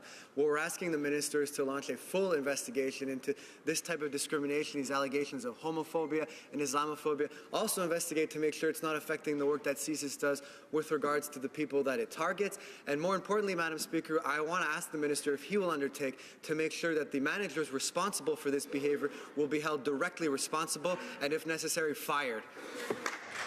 The Honourable Minister of Public Safety. Mr. Speaker, CSIS, indeed all of the agencies in the public safety portfolio know very clearly my attitude with respect to these matters. This behaviour is unacceptable. When it happens, there must be appropriate consequences that follow. I would simply point out to the honourable gentleman that the legal procedures that are engaged here are at an early stage of evolving. And they need to properly take their course, but they will be followed very, very carefully by me and my officials to determine an appropriate outcome. This kind of behaviour is simple. The Honourable Member for Cariboo Prince George. Madam Speaker, the people in my riding, they work hard to make ends meet. They pay their fair share of taxes, and they expect their politicians to do exactly the same thing. If it seems unethical that someone shaping public policy should have the ability to directly benefit from that policy, well, it's because it is. The Minister owns several other numbered companies that could put him in additional conflicts. Will he finally do the right thing and tell Canadians what's in them? The Honourable Parliamentary Secretary to the Minister of Finance. Thank you, Madam Speaker. As I've mentioned, the Finance Minister has always worked with the Ethics Commissioner, will continue to do so, to follow all the rules that govern us in this House, and he's going even further than the recommendations she's initially provided to him. Now, if he talks about Canadians having difficulties making ends meet, they were neglected for 10 years in their government. We're doing all we can to support middle-class Canadians, those working hard to join it. Madam Speaker, while they were raising the TFSA limit, to which only 3% of the wealthiest Canadians contribute, we're lowering taxes for 9 million Canadians. We're giving more to 9 out of 10 Canadian families, on average $2,300. That's helping.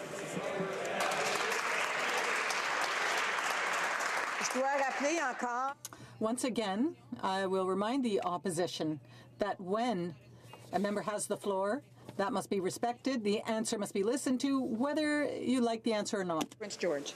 Madam Speaker, for the first time, we have a finance minister and a prime minister that are under investigation. In what world do we live in that you can just pay yourself out of problems? Oh, right, if you are a billionaire finance minister. Madam Speaker, the conduct of the Minister of Morneau-Chapelle is appalling. I mean the finance minister. While trying to bilk hardworking small business owners out of their money, he was sitting at the cabinet table agreeing to sponsor a pension bill that would grease his own pockets. The Ethics Commissioner has seen fit to look into his shady actions. Caught red-handed, will he finally come clean with Canadians? Honourable Parliamentary Secretary to the Minister of Finance.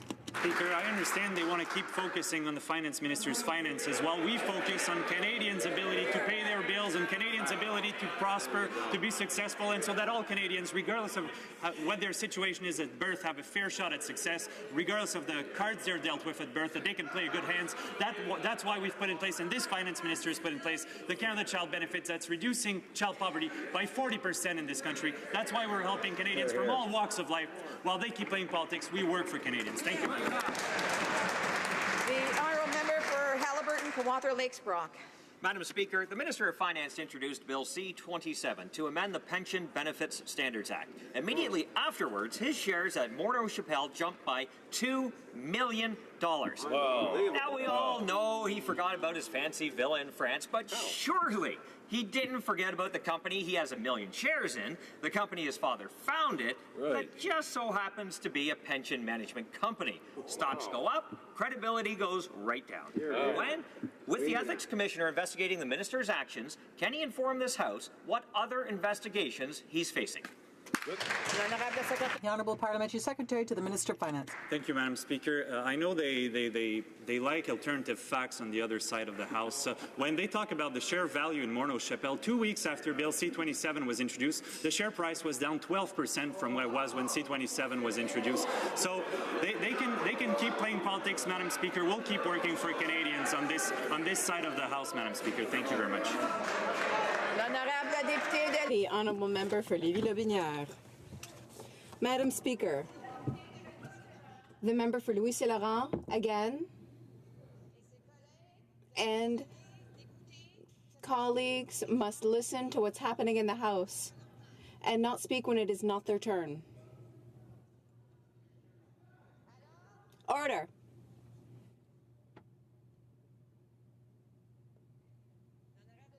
The Honourable Member for Lévis-Lobinière.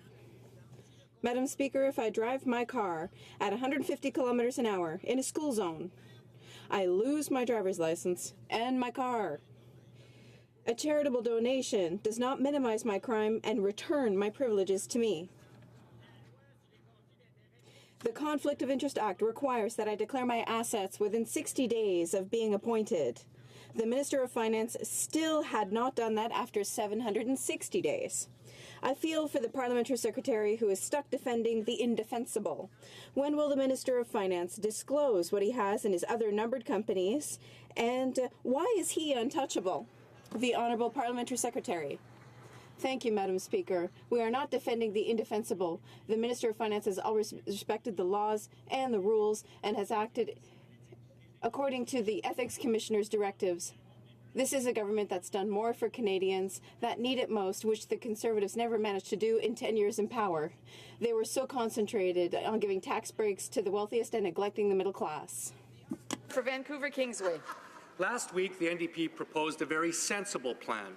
We asked this government to begin talks within 1 year to start the process of implementing universal pharmacare.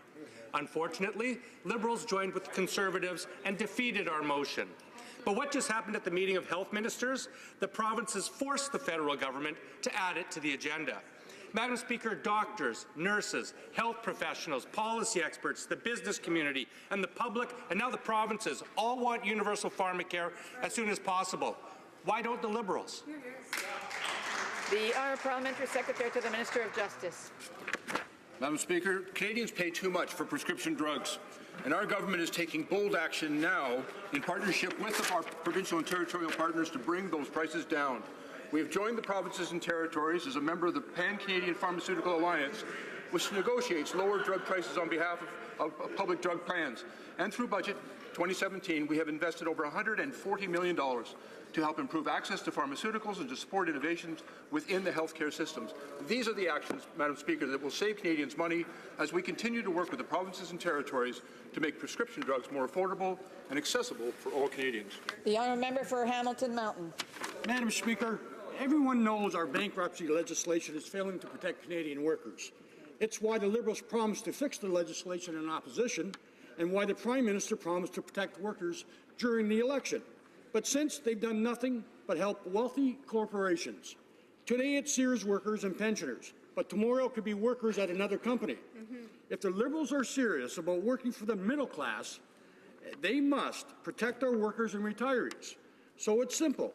Will the government commit to changing bankruptcy and insolvency laws? The Honourable Minister of Infrastructure. Oh, sorry, Innovation, Science and Economic Development. Madam Speaker, the Minister of Infrastructure is a pretty big promotion as well. With respect to, Madam Speaker, the question asked by the member opposite, first and foremost, our government truly believes in secure pensions. That's why we actually enhance and strengthen the Canada Pension Plan. With regards to the challenges that the families are facing at Sears Canada, we understand how difficult this is for the workers, their families, and the many communities. That's why through Service Canada, we've engaged with Sears representatives across the country, and we've held more than 82 different sessions to assist them during this difficult time. The honourable member for Dartmouth Cole Harbour. Madam Speaker, here in Canada, we are incredibly lucky to enjoy such a magnificent natural environment marked by vast landscapes, soaring mountains, and diverse wildlife. But Canadians know that because of climate change, our environment is under threat. Across the country, communities are looking for meaningful ways to contribute to the fight against climate change. Can the government please update us on how it's working to empower grassroots action on the environment? The Honourable Parliamentary Secretary. Madam Speaker, and thank you to the member for Dartmouth Cole Harbour for his question and for the leadership that he has shown on the House of Commons Environment Committee. Taking strong action on climate change and on a clean, healthy environment are priorities for our government. On October the 13th in North Vancouver, my home, I was pleased to announce more than $4 million in new funding for 66 community projects under the Eco Action Community Funding Program. This funding will support local action at the community level to help fight climate change and ensure Canadian families enjoy a clean and healthy environment. Projects like the pollinator gardens being established by the Tsleil-Waututh and Squam. The honourable member for Edmonton West. Sorry. Thank you, Madam Speaker. Albertans cannot catch a break under this Liberal government. And their most recent example of if it moves, then tax it policy, they're now raising taxes on vulnerable Canadians suffering from diabetes. A mother in my riding reached out to me with a desperate plea. Her son needs 7 needles a day to manage his condition, but no longer qualifies for the disability credit. Enough is enough. Hear, hear. How much longer are my constituents supposed to take, and how much more are they supposed to take from this government before they realize their endless taxation is hurting Canadian families? The Honourable Parliamentary Secretary to the Minister of National Revenue. Thank you, Madam Speaker. Madam Speaker, our government is committed to ensuring that all Canadians have access to the credits and benefits that they're entitled to. Let me be absolutely clear, Madam Speaker. There has been no change to the eligibility criteria for the DTC related to diabetes. Our government is actually making it easier for Canadians to apply for credit by allowing nurse practitioners to complete their application process. The concerns raised by some of these groups are worrisome. We've already met with them, Madam Speaker, and we will continue to work with them. Thank you. The Honourable Member for Beauport, Côte-au-Beaupré, Île-d'Orléans, Charlevoix. While the Prime Minister takes selfies, shows off his socks to the entire world, and flashes a calculated smile, people suffering from serious mental health problems are being denied access to the disability tax credit. Liberals' compassion is non-existent, and it's clear that preference has been granted to filling the pockets of the Minister of Finance. Will the Minister immediately order collection officers from her department to go back to the criteria they were using last April and stop blaming everyone else and take responsibility? The Honourable Parliamentary Secretary to the Minister of National Revenue. Stated time and again, our government is committed to ensuring that all Canadians have access to the credits and benefits that they're entitled to. And I find it a bit rich, Madam Speaker, that the Conservatives complain about a change that they made, Madam Speaker. Our government is making it easier to access the services, the DTC and the mental health services. That is why, Madam Speaker, the approval rate for DTC in relation to mental health was actually at all-time high in 2016 and 2017. Thank you. The honourable member for Sarnia-Lambton. Well, Madam Speaker, yesterday I asked the Liberals why they'd increase taxes on people with type 1 diabetes, and the response was the same as today, that nothing had changed. But something has changed, because 80% of the people who were previously approved by a doctor and receiving the benefits are now being rejected. Today we learned that people with autism, bipolar disorder, schizophrenia, and other mental health issues are also being cut off. Why can't this government get their spending under control instead of this heartless tax hike on the most vulnerable? The Honourable Parliamentary Secretary to the Minister of National Revenue. Thank you, Madam Speaker. Our government is committed to ensuring that all Canadians have access to the benefits and credits that they're entitled to. That is why the approval rate for DTC in relation to mental health was at all-time high in 2016-2017. Madam Speaker, we're investing $5 billion through Budget 2017 that could ensure that mental health support for as more than 500,000 young Canadians under the age of 25. We will continue to work in collaboration with provinces and territories to make high-quality mental health services more available to all Canadians, because that's what Canadians expect, Madam Speaker. The honourable member for Kamloops Thompson Caribou. Mr. Speaker, or Madam Speaker, this government is denying disability tax credits to people with mental health illness, diabetes, autism. Thousands have relied on that support for many years.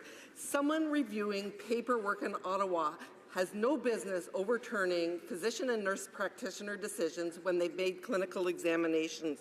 Will the minister stand up and commit to ending this latest tax grab that is targeting our young, vulnerable Canadians? Here. The Honourable Parliamentary Secretary to the Minister of National Revenue. Thank you, Madam Speaker. And as I've stated again, our government is actually committed to ensuring that all Canadians have access to the credits and benefits that they're entitled to. Our government is actually improving access to the disability tax credit and mental health services. We made DTC more accessible than ever by allowing nurse practitioners to fill out their patient's application form. We've actually simplified the forms related to DTC, and that's why, Madam Speaker, approval rate for DTC in relation to mental health was at all-time high in 2016-2017. I just want to remind that there's still a lot of noise coming on the opposition side. Again, I must remind you of the respect that needs to be provided, and if this continues, then someone will end up losing a question. The honourable député de Salaberry. The honourable member for Salaberry-sur-Roi. Madam Speaker, since 2011, the Catherine Spirit has caused many environmental concerns. We're talking about dozens of tons of dangerous materials and contaminated water. I've received a lot of messages about the dismantlement and how long it's taking. The Catherine Spirit tragedy has been subjected to many holdups. My questions are simple. Can the Minister of Fisheries and Oceans assure us that the contractors have the required environmental expertise? And if the dismantlement and the return to normal are delayed, will penalties be imposed? The Honourable Parliamentary Secretary to the Minister of Transport. There's a promise that was made by our Minister of Transport, and we're upholding it. Our government is determined to protecting the health and the safety of Canadians, as well as our waters. We are doing what is required to ensure that the ship is moved permanently, and the work on Catherine Spirit will be done effectively between July 2016 and June 2017. Public Services conducted many studies and evaluations to dismantle the ship, and there's been an open procurement process held for the complete dismantlement, and a contract has been awarded. Thank you. Burnaby South. Madam Speaker, Kinder Morgan plans a massive expansion of its Burnaby Mountain oil tank farm. The project poses serious risk to the environment and the surrounding population, which includes Simon Fraser University. Local residents, the university, and the city of Burnaby all oppose the expansion because they believe the risks are just too high. This week, local residents wrote a letter to the Minister of Public Safety demanding he suspend the project until his department undertakes a thorough and public review. Will he listen to British Columbians, and will he immediately order this review? Thank you. The Honourable Parliamentary Secretary to the Minister of Natural Resources. Thank you, Madam Speaker. The decision we took on the Trans Mountain project was based on facts, evidence, and was in the national interest. We have listened to thousands of Canadians who told us that we have a responsibility to get our resources to market, take action to protect the environment, and create good-paying jobs. The approval of Trans Mountain will create 15,000 good middle-class jobs for Canadians. The project is subject to 157 legally binding conditions to protect the environment and ensure it moves forward in the safest, most environmentally favourable manner possible. Thank you. The Honourable Member for Mégantic-L'Érable. Madam Speaker, the people of Lac-Mégantic are waiting. City Council feels abandoned. The public state of health is improving all too slowly. 2 weeks ago, we found out that high schoolers are hard hit by post-traumatic stress syndrome. What is the government waiting for to walk the talk? The first priority of the Minister of Transport must become real action. The citizens of Lac-Mégantic were victims of the worst railway disaster in the history of Canada. When will they finally be able to find peace, Madam Speaker? The Honourable Minister of Transport. Thank you, Madam Speaker. I would like to thank my colleague for his question. As ever, our thoughts are with the families and friends of the victims of the tragedy in Lac-Mégantic. I want to reassure people of Lac-Mégantic that we are working very actively on this file. We're working with the province. As you know, there was a study previously conducted. I'm working with the Mayor Cloutier and with the Mayor's replacement. I noticed how important this is for the people of Lac-Mégantic. We are working on it. Hill. Madam Speaker, yesterday when I asked the Minister of Sport about his inappropriate use of House resources to advance the interests of his father during last week's civic election campaign in Calgary, his parliamentary secretary said that we will take responsibility for our actions and deal with the Ethics Commissioner. I'd like to give the Minister of Sport another opportunity today to inform this House if he has in fact reported this unethical behaviour to the Ethics Commissioner, and are there any other potential conflicts that he disclosed at the same time? L'honorable secrétaire parlementaire des Sports et des Personnes avec disabilité. Le ministre des Sports des Personnes handicapées est très fier de son père. À l'âge de 74 ans, après 40 ans d'enseignement, a décidé de se faire comme... Il y a un problème avec la traduction. Check. Check, check. It's good. The Honourable Parliamentary Secretary. The Minister of Sport and Handicapped Persons is very proud of his father, who at the age of 64 years after years of teaching decided to become a school trustee in Calgary to make a difference, to make a positive difference. The Minister makes no apology for supporting his father during his campaign. But thinking back on it, the Minister recognizes that he should have had two different types of stationery for the literature. Sudbury. The Honourable Member for Sudbury. Madam Speaker, in Sudbury, we are proud of our cultural and artistic sector because it contributes significantly to the prosperity and diversity of our region. Recently, I had the opportunity to be part of an announcement from the Minister of Canadian Heritage that will bring significant positive impacts to the region's creative economy. Can the Minister tell us how the government is promoting collaboration between artists and creative industry while contributing to the development of Francophone minorities in Northern Ontario? The Honourable Parliamentary Secretary to the Minister. Thank you very much. I would like to thank my colleague for his question and his devotion to the Franco-Ontarian communities in Northern Ontario. The Minister of Heritage proudly announced 2 weeks ago $12.5 million from the Government of Canada to build Place des Arts for Greater Sudbury. This will contribute to implementing our vision of a creative Canada while contributing to good middle-class jobs and new opportunities for artists, creators, and their communities as a whole. Thank you. Thank you, Madam Speaker. Health Canada will issue Part 1 of the revised Canada Food Guide in early 2018. Their proposal suggests a new category will be created that lumps together plant-based proteins with meat protein. Animal-based protein provides a more complete amino acid profile. It is a source of key vitamins and minerals. It has an excellent protein to calorie ratio. Why would Health Canada risk the health of Canadians by discouraging eating meat? Where's the beef? The Honourable Minister of Parliamentary Secretary to the Minister of Justice. Madam Speaker, our government is committed to improving the health and well-being of all Canadians. And Health Canada's proposed revisions to the Canada Food Guide are based on the latest scientific evidence on diet and health. We are consulting with stakeholders, experts, and the general public on our proposed recommendations, and we will use that feedback to finalize our recommendations to ensure that the new guidance and supporting resources are relevant and useful to all Canadians. The goal of Health Canada's healthy eating strategy is to make the healthy choice the easy choice for all Canadians. The Honourable Member for Kitchener-Conestoga. Madam Speaker, yesterday the Heritage Minister tried to blame our previous Conservative government for lack of winter maintenance at the Holocaust Remembrance Memorial. Madam Speaker, that's complete nonsense. If they wanted it open year-round, they could do it. This is the same Liberal government who neglected to mention the Jewish people on the dedication plaque. Do the Liberals not think that this monument is important enough to keep it open year-round? The Honourable Parliamentary Secretary to the Minister of Canadian Heritage. Madam Speaker, we were proud to stand with members of both sides of this House to inaugurate the National Holocaust Monument, which commemorates survivors and the 6 million Jewish people, as well as other victims that were murdered during the Holocaust.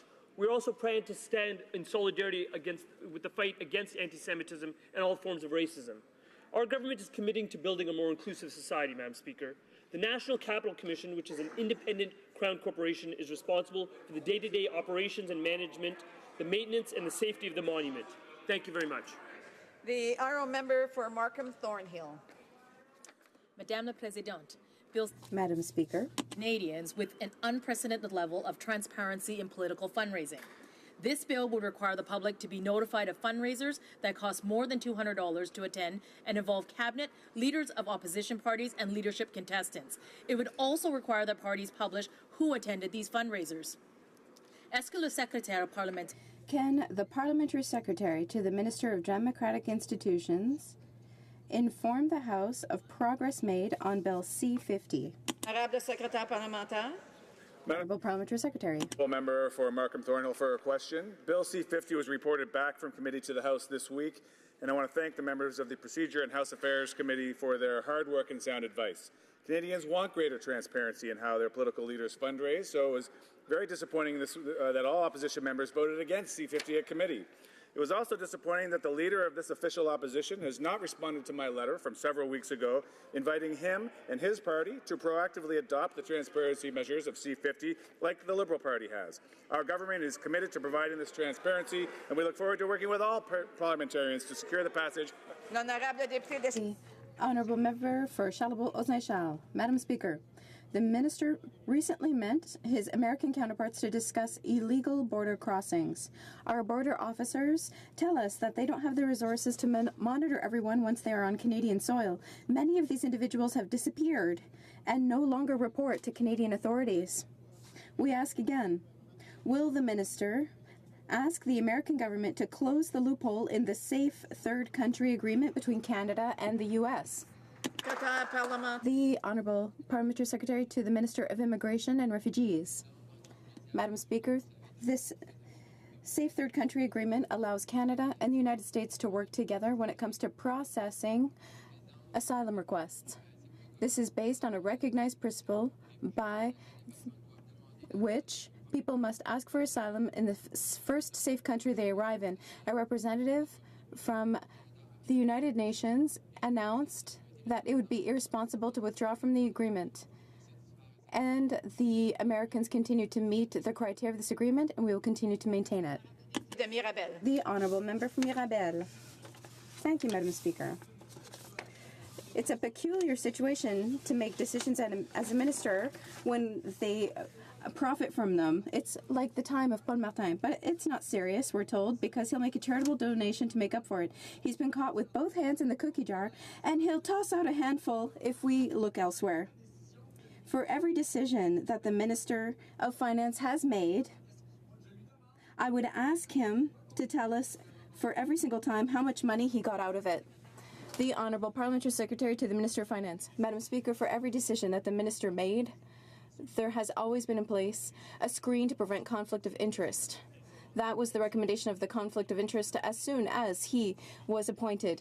The Minister has always followed the recommendations of the Commissioner. And last week he decided to go even further by releasing all of his assets into a blind trust in order to be able to continue to work for Canadians and to improve the economy, which he has been doing very well for the last 2 years. The Honourable Member for Repentigny. Madam Speaker, officials under the Minister of Heritage told her to tax Netflix. Experts in that sector did too. Artists, producers, creators. The government of Quebec said the same thing, but she didn't listen. And now Quebec has to clean up her mess by taxing Netflix on its own. But she refuses to disclose the agreement she made for us to understand how to go about it. Since she didn't do her job, can she at least let others do theirs and disclose to Quebec her agreement with Netflix? The Honourable Parliamentary Secretary to the Minister of Canadian Heritage. Madam Speaker, we are proud of our creators, and we are acting to support them. Our vision for a Creative Canada includes investing in our creators, ensuring production of their stories, and promoting Canadian content throughout the world. Madam Speaker, our government is supporting the cultural sector. We've made $2 billion worth of investments in that sector. And in our new vision, we're protecting our creators locally. And thank you very much, Madam Speaker. The Honourable Member from Mirabel. Madam Speaker, the government of Madrid has announced that the Catalan people could not decide on its own future. It declared that everyone upholding the will of the Catalan people to be outlaws and dissolved the Catalan parliament this very morning. This government is violent, imprisons people, and violates democracy and the right to self-government. In short, its uncompromising attitude is preventing any way out of this democratic crisis. With this power grab by Madrid, what is the government of Canada waiting for to call upon the international community to start mediation, as was the case for Ukraine and Crimea? The Minister of Foreign Affairs.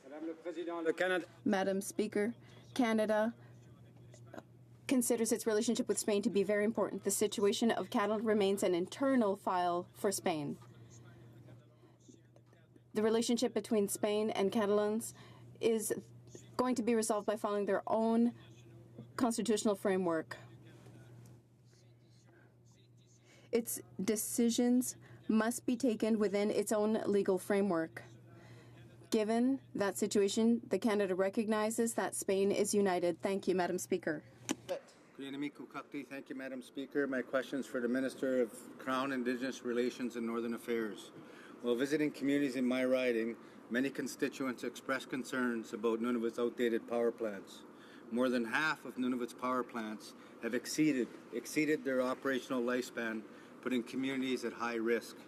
They are also 100% reliant on diesel fuel, outdated and inefficient. Given the government's mandate to encourage the use of clean technology and reduce harmful greenhouse gases, how does the minister plan to work with the government of Nunavut to address this urgent concern? Thank you, Madam Speaker. The Honourable Minister of Crown, Indigenous Relations and Northern Affairs. Thank you, Madam Speaker. Our government is committed to moving rural and remote communities off of diesel as identified under the Pan-Canadian Framework on Clean Growth and Climate Change. Canada's Arctic Energy Fund provides $175 million to Nunavut to be used for upgrading the existing energy systems to improve energy reliability and efficiency and allow for integration of renewable energy. Northerners are on the front line of climate change. They want to be part of the solution. We will continue to work together to ensure a sustainable future for Northerners.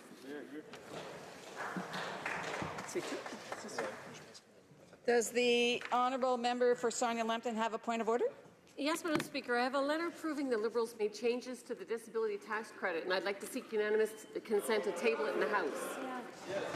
Does the member have unanimous consent to table the documents? There's no unanimous consent.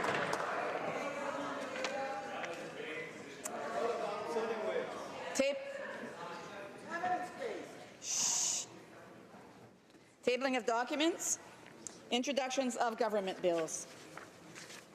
Monsieur Champagne pour Monsieur Morneau. Mr. Champagne for Mr. Morneau, seconded by Mr. Garneau, seeks leave to introduce Second Act to implement certain provisions of the budget tabled in Parliament on March 22nd, 2017, and other measures. This motion is deemed adopted. First reading of this bill, première lecture de ce projet de loi. Monsieur Champagne pour Mr. Champagne for Mr. Morneau, seconded by Mr. Garneau, moves that this bill be now read a first time and printed. This motion is deemed adopted. When shall the bill be read a second time? At the next sitting of the House. Tabling of documents of government bills. Statements by ministers. Reports from interparliamentary delegations. Presenting reports from committees. Introduction of private members' bills. First reading of Senate public bills. Motions. Motion. Presenting petitions.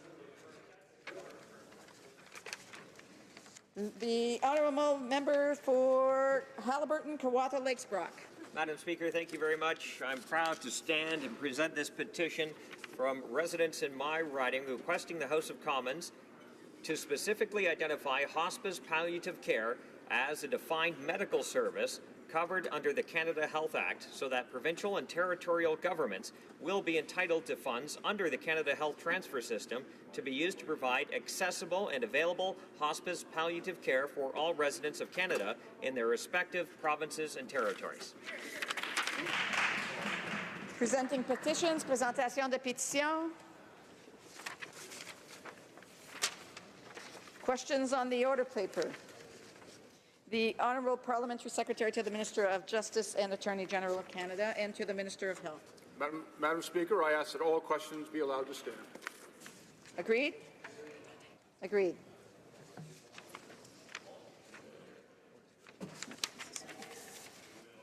Orders of the day. Ordre du jour. L'honorable député de...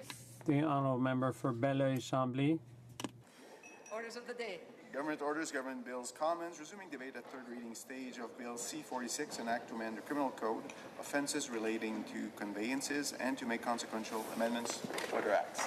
Reprise de débat. L'honorable... Resuming debate, the honourable member for Belleuil-Chambly has 7 minutes remaining. Thank you, Madam Speaker. I'd like to continue where I left off on the issue of education. It's important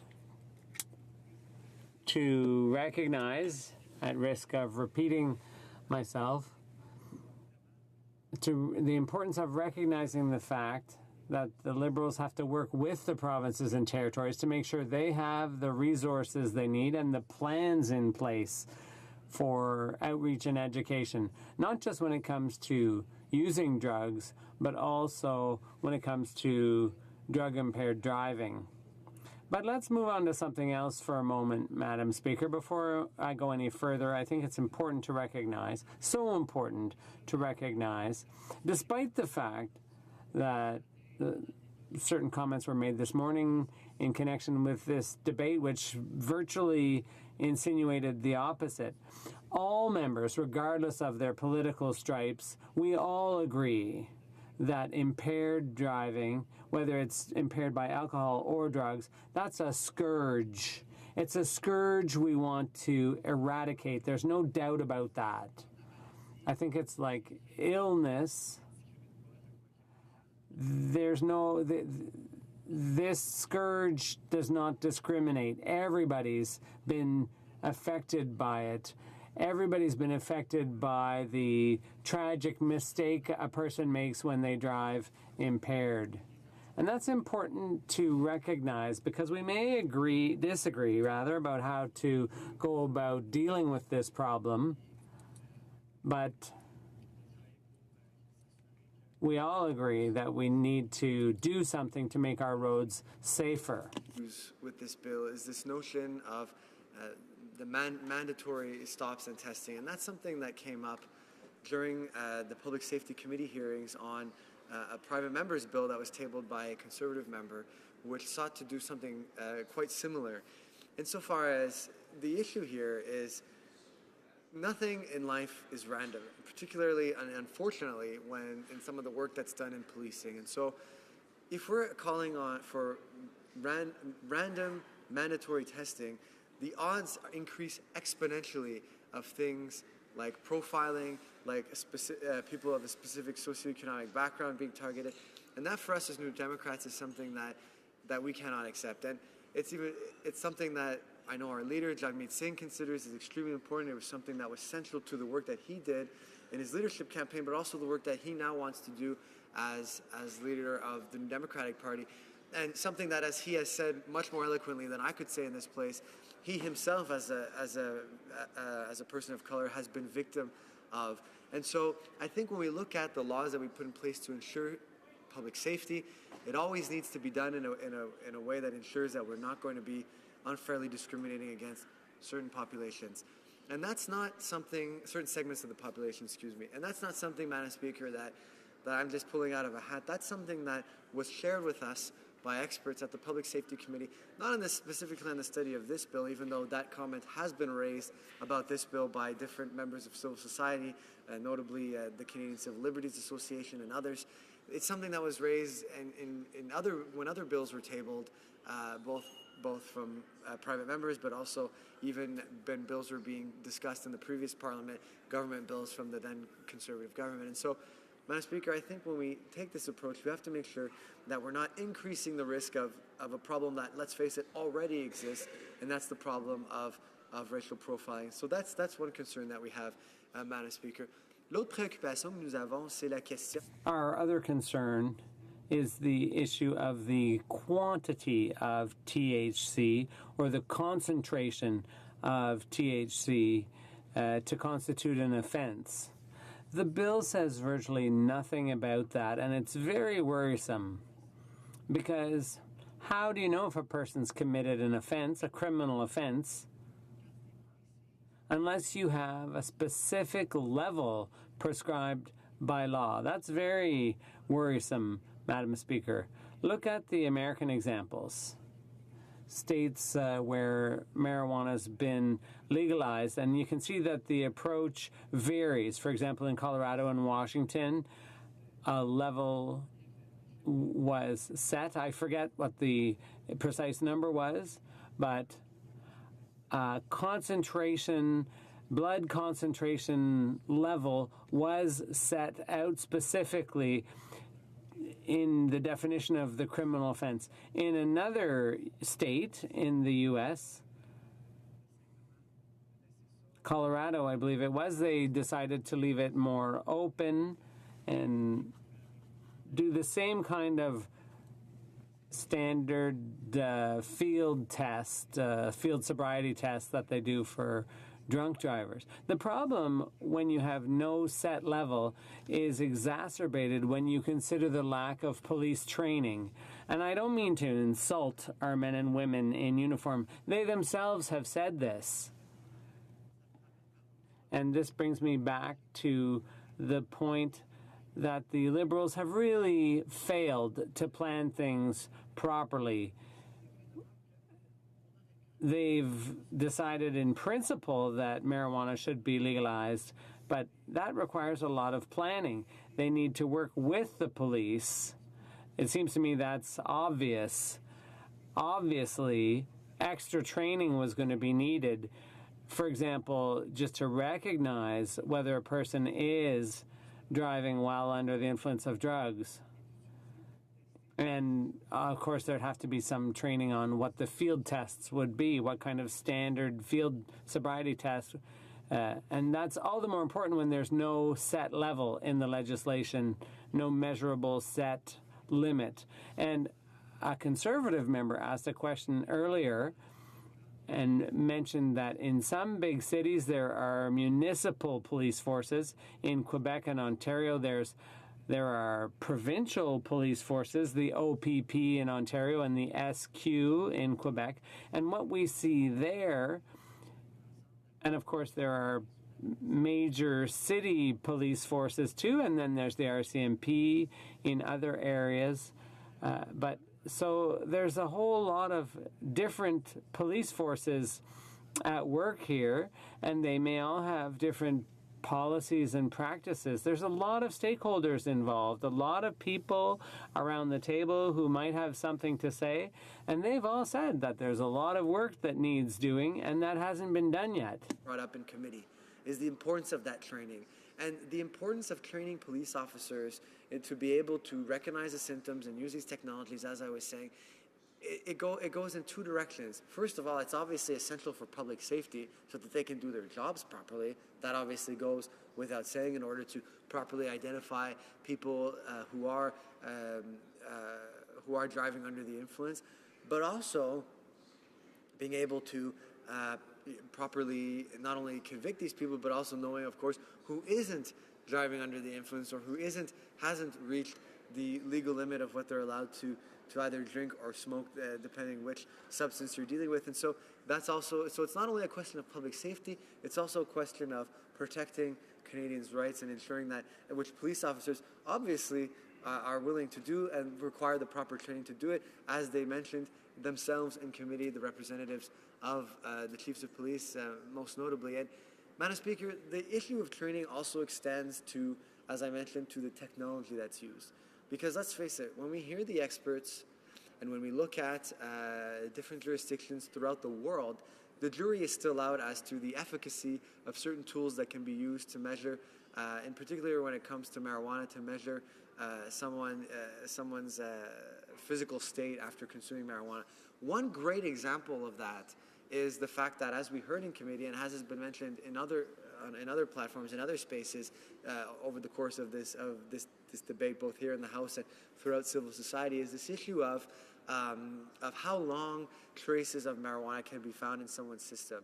It could be days, even weeks in some cases, that there still can be traces of marijuana, of THC found in someone's blood. So it's difficult for me to fathom a situation where someone might recreationally use marijuana in a perfectly will then be legal and appropriate way in the privacy of their own home. Will make the responsible decision to save lives and to not go behind the wheel, and then in a couple of days will be driving into work and then potentially be found as a false positive in that particular situation, even though they are no longer actually under the influence and are at 100% of their mental faculties and their physical ability to drive their vehicle without putting anyone's life in danger.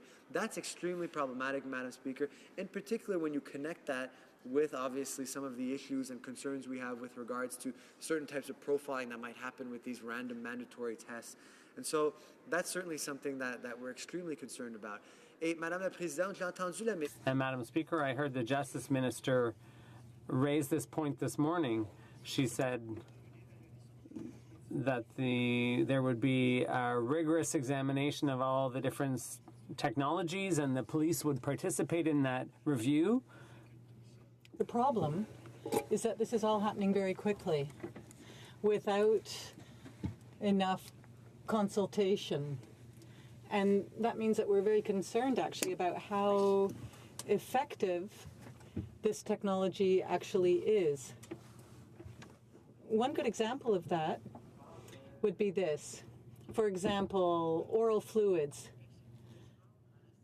A person can go to the police station, and then after there has to be a blood sample. So there are a number of tests that are done, and that actually is proof of the uncertainty surrounding these various kinds of samples that can be taken in order to be able to determine what the state of the person behind the wheel is, depending on the substances in their blood. So that's quite a concern.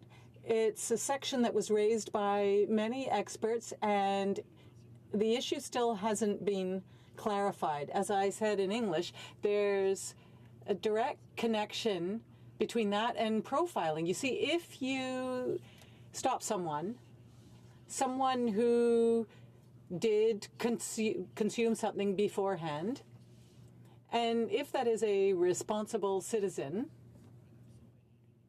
well, that person may end up being caught up in this whole chain of events that can have serious consequences on their life. It can even lead to time in prison. And legal proceedings are very complicated. They're very lengthy. As a matter of fact, that could be a whole other discussion in itself. That is to say, the legal system. Because we've seen many cases, for example, the Riordan case, where because of, for example, the Riordan ruling, some cases have been actually thrown out. And that's because of delays in the legal system. So there could end up being challenges as well because of this bill. That's another connection one could make because of this ruling. Madam Speaker, the Conservatives speak a lot about mandatory minimum sentences. Under their government, this policy, and elsewhere in the world, was shown to be a failure. That is to say, not allowing a judge to have any discretion over decision-making and being able to look at issues on a case-by-case basis. These are values that we want to make sure are consistent with the Charter. And we think that this runs counter, actually, to the Charter. I know this argument has been brought forward before. I know the Conservatives will oppose Bill C-46 based on this issue of sentencing. But a question was put to the Conservatives earlier on. On the Public Safety Committee, we heard experts, legal experts, and others, for example, psychological experts, speak to us about how people think or actually do not think when they end up impaired behind the wheel. Something extremely interesting with us. They explained to us that the key that we need to look at as parliamentarians when it comes to this particular issue and dissuading people, because that, after all, has to be the objective here, is we don't want to get into, because if we're not dissuading people, then we're already dealing with the tragic consequences of driving under the influence. So if we don't want to live with those tragic consequences, we need to dissuade people in the first place. The argument is that punishment is one way of doing it, but, Madam Speaker, what these experts told us is that the magnitude of the punishment is not the disincentive to driving under the influence. The true disincentive is the likelihood of getting caught, and that requires resources to the communities, to policing, to education, the things that will allow us to teach these fellow citizens that getting behind the wheel under the influence is obviously not something to do, and you're not only taking your own life in your hands, you're putting other people's lives in danger as well. And this point is extremely important, Madam Speaker, because again, dissuasion, prevention, that's what the objective has to be here, because we don't want to see any more lives lost because of driving under the influence. Donc, dans cet esprit, Madame la Présidente, c'est pour ça qu'on doit investir. Madam Speaker, that is why we have to invest in education. That is why we have to make sure the police services have the resources they need to do their job. For example, during the holidays, that requires resources. It requires human and financial resources to be able to patrol. All you have to do is look at the numbers. There are many things that can be done to support them. For example, the driving services that are available for people who need to be driven home.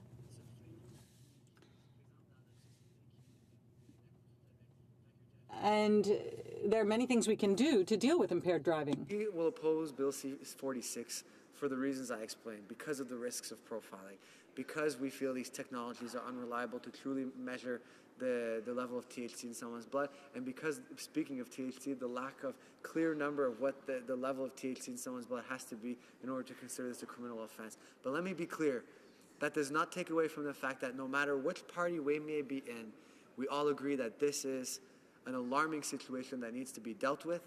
Et notre position, Madame la Présidente, c'est... And Madam Speaker, our position is that we need to have enough police resources. We need to put money into education in order to curb this plague of impaired driving. Thank you, Madam Speaker. And comments, questions et commentaires. The honourable member for Sarnia-Lambton. Thank you, Madam Speaker, and I'd like to thank my colleague for his thoughtful speech. One of the things I'm very concerned about is the lack of resources that have been devoted both to get the police ready across the country for the doubling of impaired drug driving that we're likely to see with this legalization of marijuana. The government seems to be very proud about the $161 million that they've given for the police and the $9.8 million for training, but it's a very small amount compared to what has been done in Washington and Colorado, for example, and I wondered if the member shares my concern that not enough resources and time has been allowed. Member for Belleuil-Chambly. Thank you, Madam Speaker. And I absolutely share that concern. And it's, as I said at the outset of my speech, one of the issues, the criticisms that we've had of this plan is the failed, perhaps not failed, but certainly inadequate consultations that took place with the provinces when we see how some of them are reacting, particularly when I look at in my home province of Quebec, for example. And that point is even more important when we consider both in Quebec and Ontario, with such large populations, that we have provincial police forces. who are obviously going to be ensuring road safety and doing these roadside stops, and they are the first ones. They need to be working with their ministries, obviously provincial ministries, that this federal government seems to have left twisting in the wind. And I would say, Madam Speaker, that I also believe that police officers will be the first ones to sell, the virtues of education as well, of prevention. To think that police officers want to make these arrests, they don't. They, as we do, want to see prevention happen so that we don't see these lives lost in the first place. How will education happen, Madam Speaker?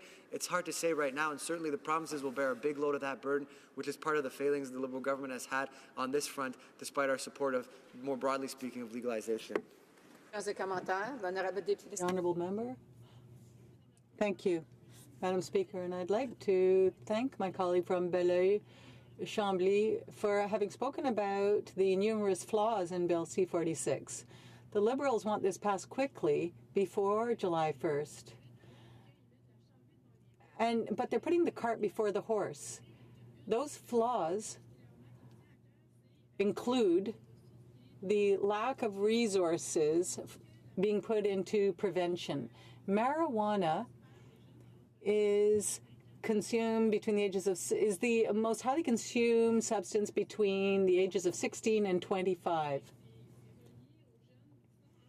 And so we have young people using, and the Liberals have refused over and over again to invest more in prevention. But we know there are youth groups calling for more prevention. There are frontline responders asking for more work on prevention. They need more money because there isn't enough. So every time the Liberals talk about legalizing marijuana, young people are thinking, oh, well, if they want to legalize, it must be good for our health. I'm sure there are no risks. There won't be any harmful consequences. However, there are harmful consequences, and young people have to be aware of what those are. But if no funding is attached to that, then they can't. Liberals said they were putting $2 million into substances, but that's for all drugs. In Colorado, $46 million was invested in prevention in 2015 alone. What would my colleague have to say about that? The honourable member for Belleuil-Chambly. Thank you very much, Madam Speaker, and I'd like to thank my colleague for her question, and I'd also like to congratulate her on her work on the topic we are speaking about today. She had an opportunity to ask many questions of the government in this House on this very topic, and the answers weren't very convincing, not only in terms of numbers. As I said in my remarks, there's the issue of taxation. You know, a certain percentage of money collected could have been put into education and prevention. There could have been discussions with the provinces to make sure they were doing that. I know the various ministers concerned in Quebec, for example, spoke about education and prevention and pointed out the flaws with respect to that in the legalization plan. Madam Speaker, anything that we do to deal with the impaired driving plague has to go through education. What we want in the end is to not be in a situation where we're just dealing with the consequences of this behavior. The honourable member. Madam Speaker, and again to my honourable colleague, is he aware that there are only 246 days left before this government intends to legalize marijuana? And although I fully agree with what he's saying about us needing a public education program similar to what MAD did to try to reduce drunk driving, the fact remains the RFP for the government's public education plan was due back October 16th, so they could pick a contractor so that they could begin to put together a public education program, which is not going to be ready anytime soon. Was the member aware of this? The honourable member for Belleuil-Chambly. Well, it's certainly an interesting, an important point, Madam Speaker, because again, this is the failing of the approach that the Liberals have taken, where this is a complicated issue. It requires many people around the table, many of whom feel that they either weren't at the table or not there long enough in order to properly execute what needs to be done. And I'll go back to also what we heard from police saying that they need more training, that they want to be able to do the job that they need to do. And as I said in my speech, Madam Speaker, the reason why that's so important is that it's two-pronged. On the one hand, obviously, better police training will go a long way, it goes without saying almost, to ensure public safety. But at the same time, if we also want to protect people's rights and making sure we're not getting these false positives and things like that, that's another reason why training is so important. So all these issues, whether it's money, whether it's the education programs, whether it's training, consultations with the provinces, how is it going to be sold, et cetera, this has been one of the biggest issues with the Liberal government's plan, certainly. And it's been unfortunate that the provinces have been stuck picking up the pieces. Certainly in most cases we've seen so far, they're doing their darndest, if I can say it that way. But at the same time, it certainly shows a failed approach to the Liberal government, something they said they would do better. Questions and comments? The honourable member for Vancouver Kingsway. Thank you, Madam Speaker. Well, I had the privilege of sitting at Health Committee while our committee studied Bill C-45, the companion legislation to this that legalizes cannabis. And along with my colleagues, I think we heard time and time again how important it is to base sound policy on facts, on evidence. There's a lot of mythology that has accumulated over the last decades about cannabis in particular. And I think also we heard very clearly that Canadian youth are among the second highest users of cannabis in the world. And in order to actually have an impact on them, we have to learn how to speak properly to them. And I think that starts with giving them information that they find credible. Now, this government has claimed over and over again that they're taking an evidence-based approach to this bill. But so far, I've heard no clear answers on the questions of is finding 2 nanograms of THC in a milliliter of blood, is that truly a sign of impairment? Do we have the equipment that can actually measure it? And their answers, they don't really know. So I don't really know how they can have an evidence-based approach to this bill and at the same time legislate when they really don't have hard science behind them to back it up. I'm wondering if my honourable colleague can comment on that, on whether this legislation will be successful if Canadians, in particular youth, don't find the underlying concepts to actually be legitimate or valid. Honourable member for Belleuil-Chambly. Madam President. Thank you, Madam Speaker. My colleague for his question, of course, thank him for the great work as well on this file and in committee in particular, because it is a complicated issue. And the question he asks and comments he makes are very interesting and important because I'll admit, Madam Speaker, even I've heard sometimes contradictory information on that in terms of what level of THC in the blood is required in order to have to be in a state of impairment, and in this case, as the case with this bill would be, to lead to impaired driving. And so I think that that's certainly a huge challenge. As my colleague mentioned, the fact that the government doesn't have the answer to that is extremely concerning. And I think the issue here, Madam Speaker, and this again goes back to even the work, and I'll speak as the NDP's public safety critic, even the work that police need to do. Because if we're grappling with these issues as legislators, if the government seems to not have the answers, then obviously police are going to need more than that to be, because they as well want that fact-based information. My colleague mentions young people needing credible information. Certainly police, when they're going to be doing the work that would be prescribed to them by a bill like C-46, would also need that kind of credible information. They just don't have it right now. And so I think that the government has a lot of homework to do before we can get this right. Reprise au débat, resuming debate. The honourable member for Sarnia-Lambton. Well, thank you, Madam Speaker. And I'd like to say that I'll be sharing my time with the member from Charlesbourg, Haute-Saint-Charles. And certainly I'm pleased to rise in this House to speak about Bill C-46, an act to amend the Criminal Code and make consequential amendments to other acts, also known as the impaired driving legislation. As you know, this bill is the accompanying legislation to C-45, the legalization of marijuana, which I studied at Health Committee with my honourable colleague from Vancouver Kingsway.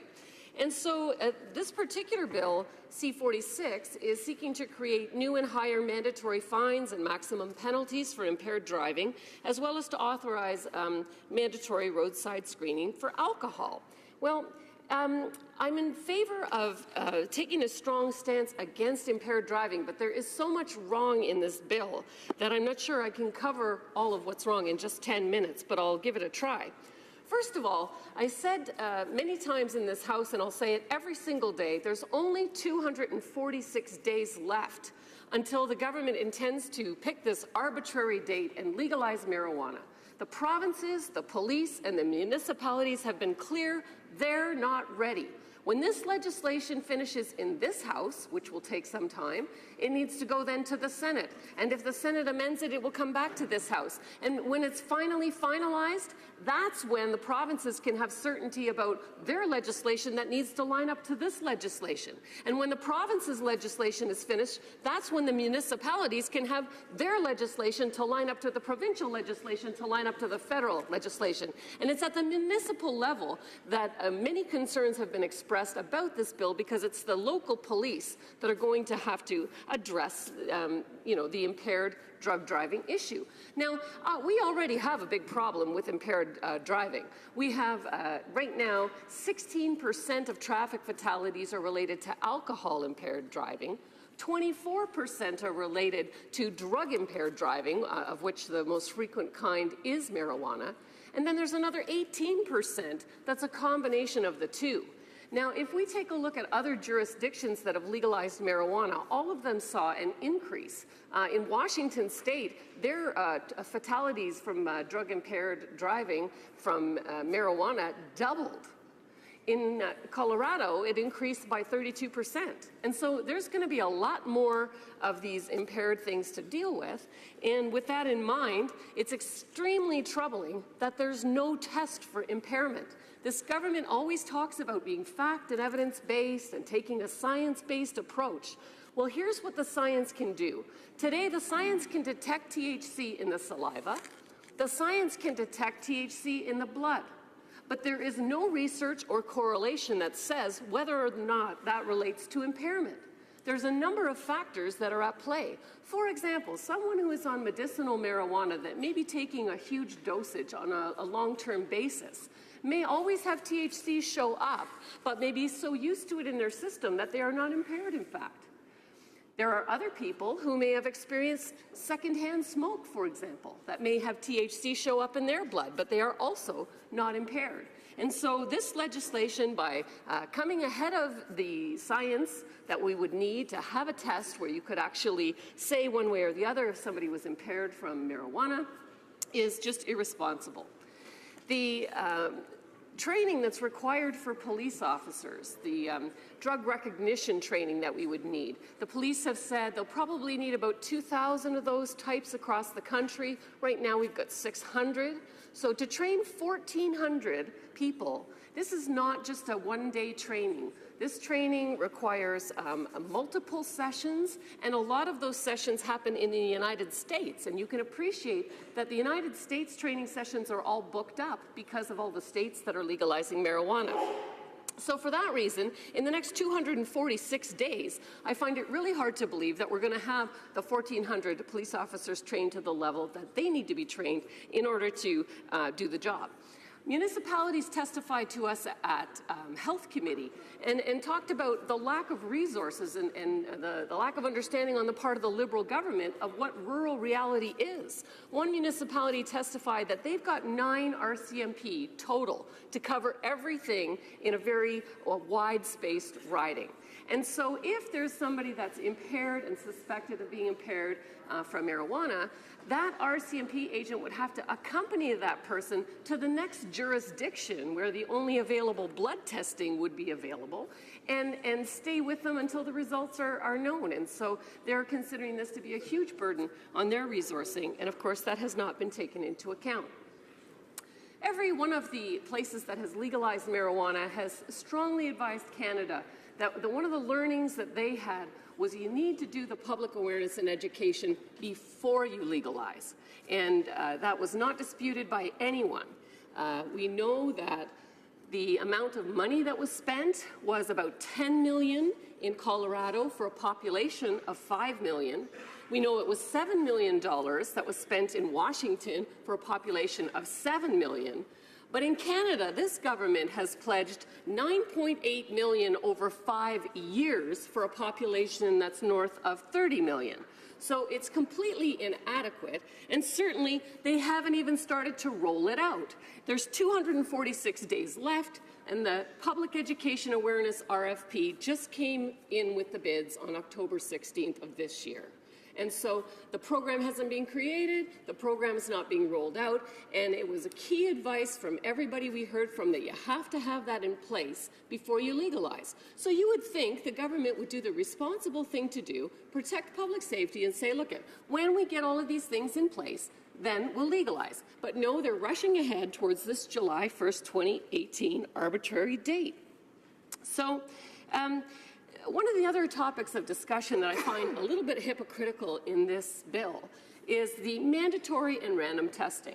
Now, to give you some history from my background, obviously I was Director of Engineering and Construction in the petrochemical industry. And if you look at places like the United States, they will mandatory medical screen employees before they're hired to a job, and they have the right to random test or mandatory test as they choose on those employees at any time.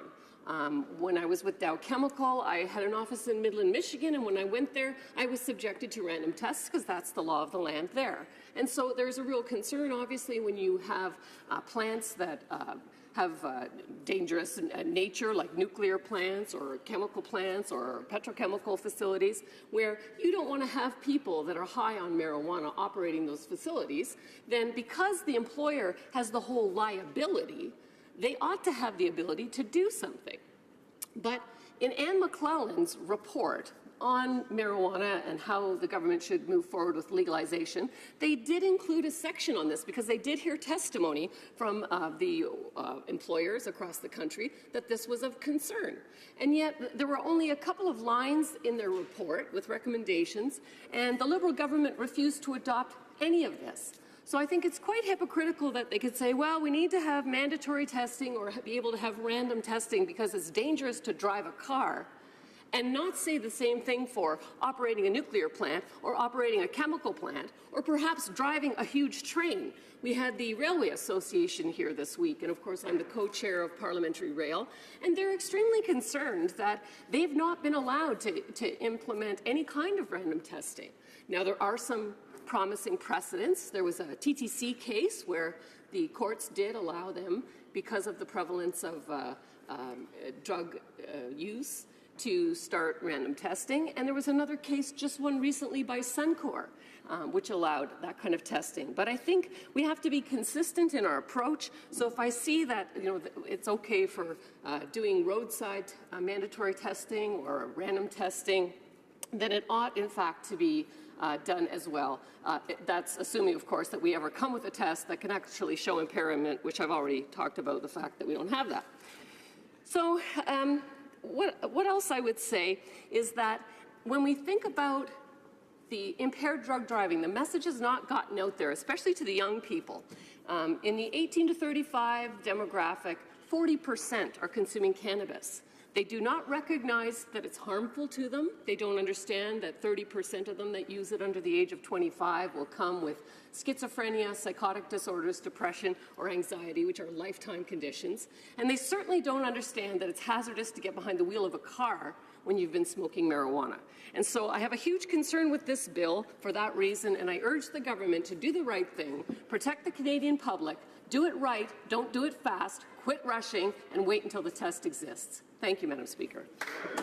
And comments, questions et commentaires. The honourable member for Vancouver Kingsway. Well, first of all, I'd like to thank my honourable colleague for the contribution she makes to our Health Committee. She's a strong and well-informed voice in the committee. I'd like to congratulate her, I think, also on a very well-informed speech that points out some of the serious issues with this bill. I think it's a fair comment to say that the whole issue of cannabis has been handled by the Liberal government from the beginning as a political issue. It was a political statement made by the Prime Minister when he was leader of the Liberal Party, and I think they found themselves surprisingly in majority government, and they've been rushing ever since to roll this out. And the reason I say that is because expert after expert, stakeholder after stakeholder, person after person who comes before this committee or this parliament and talks about the issues contradicts some of the major tenets that lie underneath the government's legislation. So I'd like to ask my honourable colleague a question about one of those things, and that is on the limits. She commented on the difficulty of proving impairment. What does she think the impact of this bill will be if it turns out to give Canadians criminal records for driving while impaired when they're actually not impaired? The honourable member for Sarnia Lambton. Well, thank you, Madam Speaker, and I'd like to thank my honourable colleague for a very good question.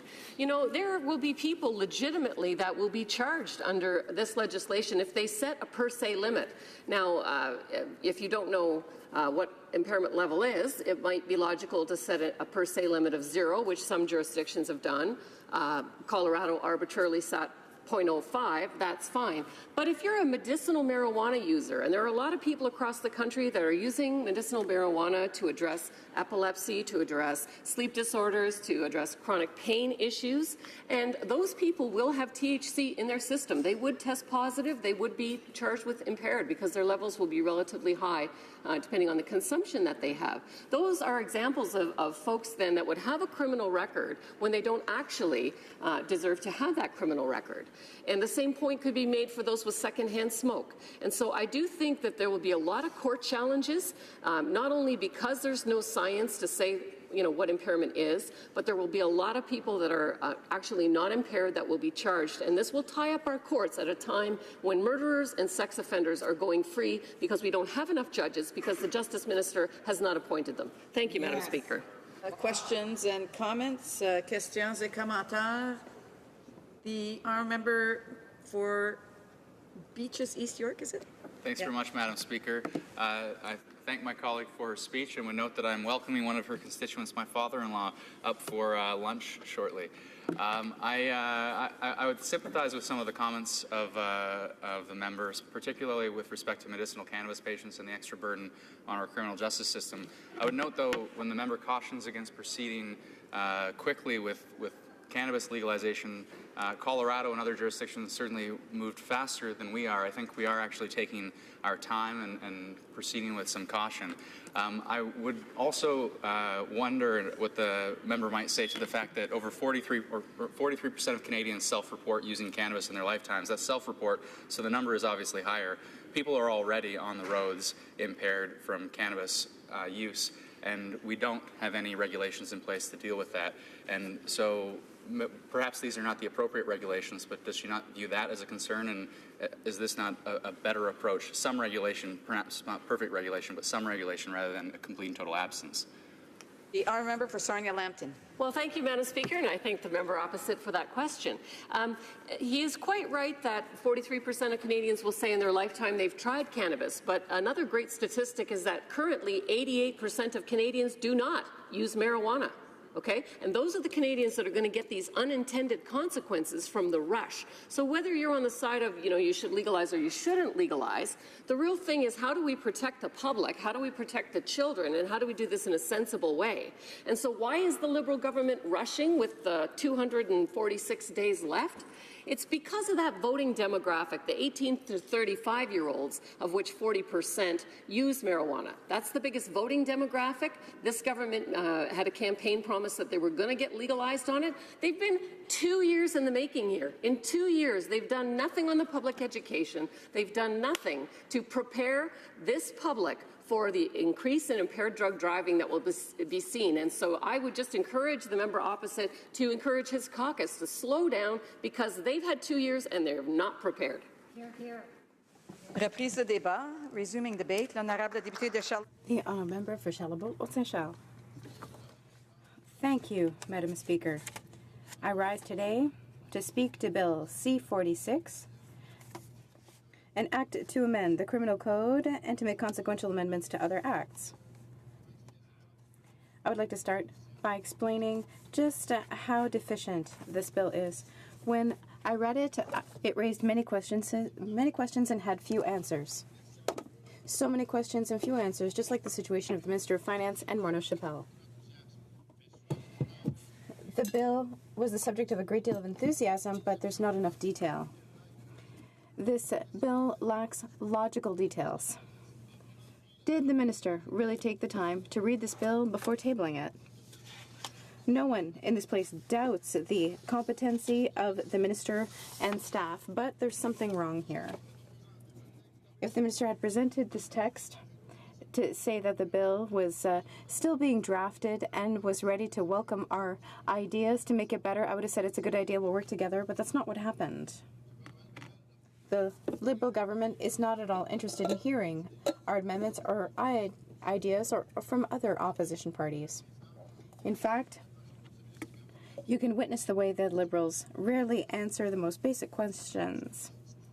Most of their speeches are platitudes and empty promises. They talk about helping the middle class, but while they increase their taxes and tries to withdraw tax credits for the most vulnerable, they give millions to a terrorist but can't find a few thousand to clear the snow on the Holocaust monument.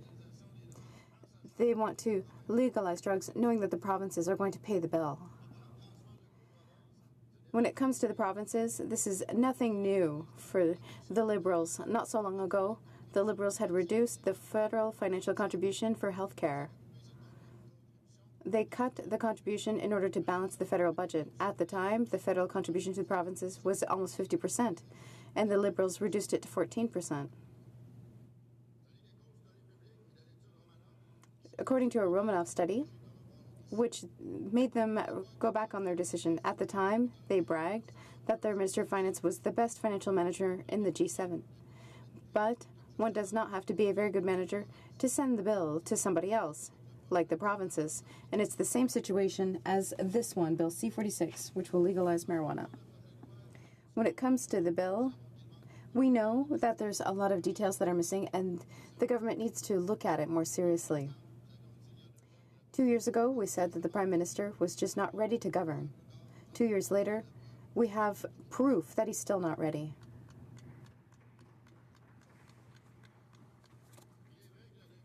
It's true that he has really nice, fashionable socks, and that he's been known as the selfie wonder, but that's not enough to govern our country.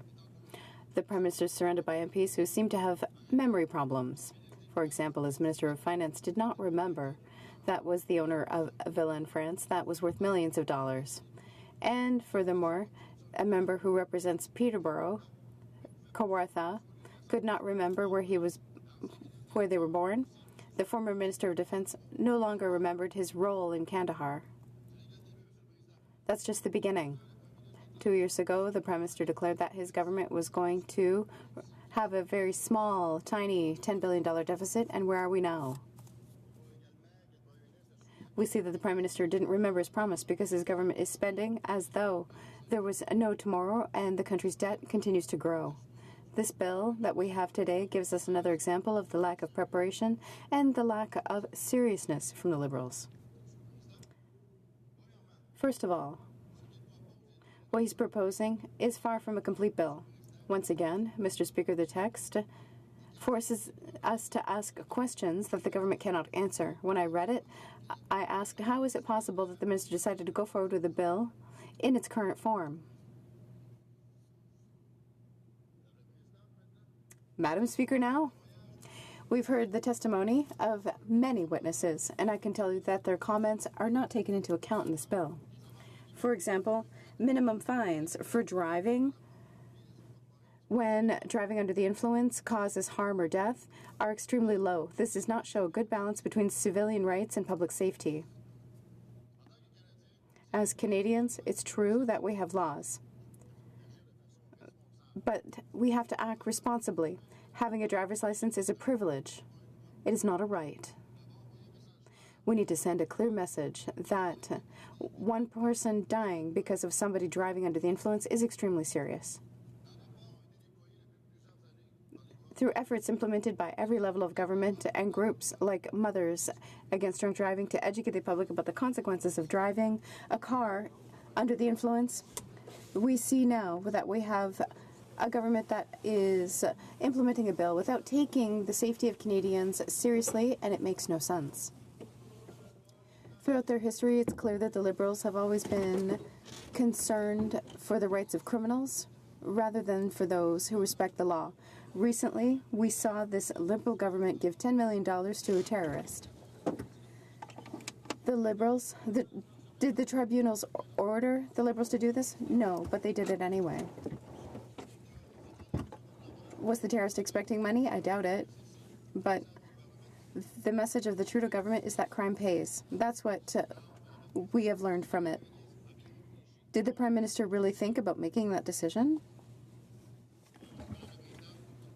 In addition, this bill appears reasonable at first, but there's no clear information or training to be provided the police. How are the police going to effectively determine whether a person is impaired by drugs and how impaired they are? So this bill is not a finished product. If a police officer can't determine whether a driver's over a given level, they can do that with alcohol, but they won't be able to do it with drugs. The technology does not allow us to determine when drugs were actually taken. You can determine the level, but not the timing. So when someone smokes a joint every hour or 2 hours, how are they supposed to know when their body has processed that drug? So this bill is not adequate. At committee, the Minister of Public Safety said that organized crime generates over $7 billion with the marijuana trade alone every year. So now the government will be in a position to put a tax on the sale of marijuana, and so that money will come into government coffers. So we understand where the Liberals' interest lies. What's most important to them is a new source of revenues. That's it, that's all. Let's be honest, Madam Speaker. This government can't continue spending recklessly without finding new revenue sources. A few days ago, the Finance Minister gave an economic update. There's no strategy, once again, for returning to balanced books. We are parliamentarians in one of the largest countries in the world, a G7 country. This is no way to run the ship. What's going to happen if we fall back into recession? Of course, the economy is cyclical and things might be going relatively well now, but what's the government going to do when the economy slows down? Did they ever think about that? It may be that there will be no slowdown while the Liberals are at the helm. They might just get lucky. There may be no problem for them.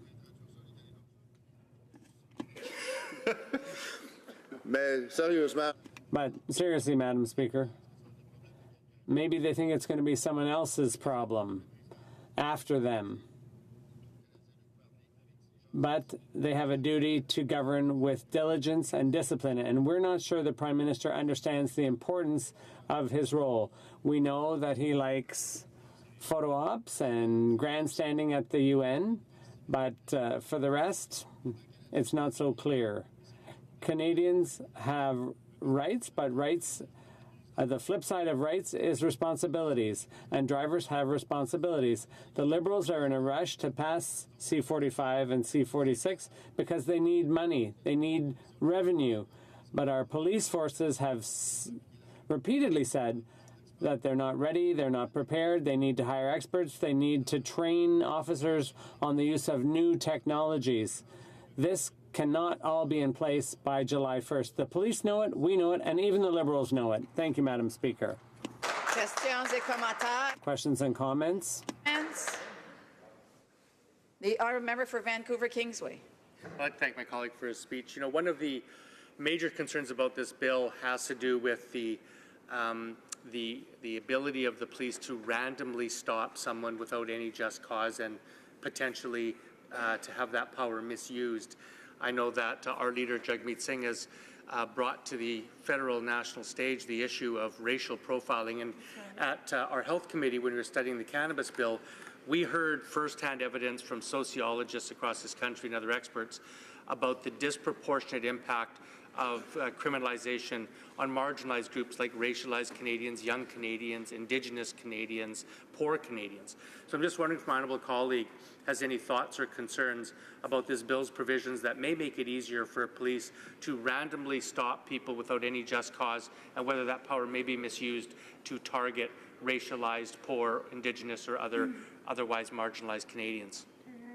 The honourable member for Charlebourg, Haute-Saint-Charles. I'd like to thank my colleague for his question.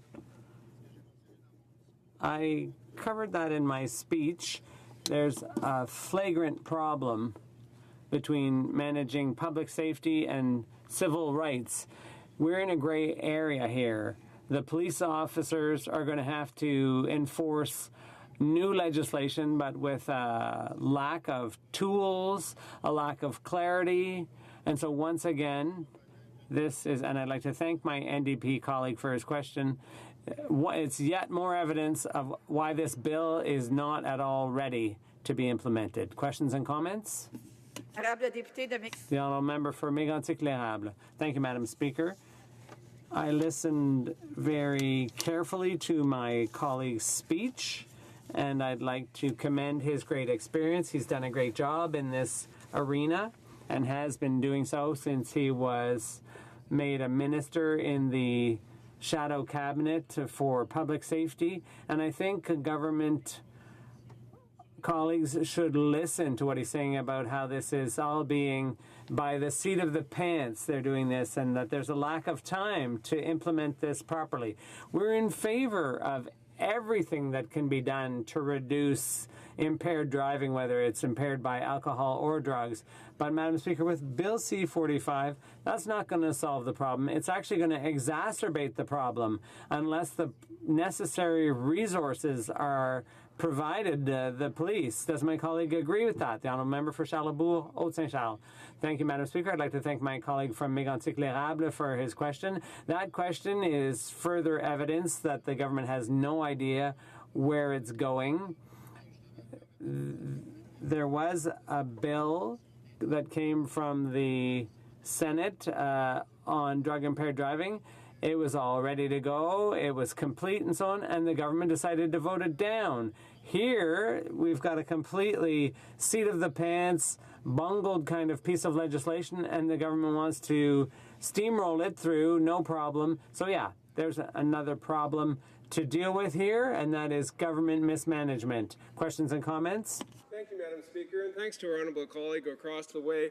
A far-ranging and wide-ranging speech that he gave on very many topics apart from Bill C-46. But back to the bill at hand, it seems like the honourable member would like to have us do nothing, similar to the economic management of the previous government. Is that the approach that he'd like us to take? The honourable member for Charlebourg, Haute-Saint-Charles. You've got about 10 seconds. 1 minute to answer. 1 minute, okay. Well, thanks for listening to my speech. I'm glad you listened. Oh, sorry, Madam Speaker. I may have lumped a whole bunch of things together because there's a connection between C-45 and C-46. The minister said we need to pass C-45. So C-45, there was a rush, and C-46, it's not ready. It's not that we don't want to do anything about this problem, but we want it to work properly. We want to get it right. Thank you. Resuming debate, reprise de débat.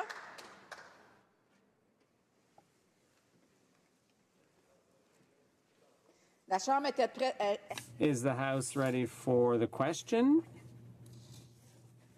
Est prête à se prononcer? Is the House ready for the question? The question is the following.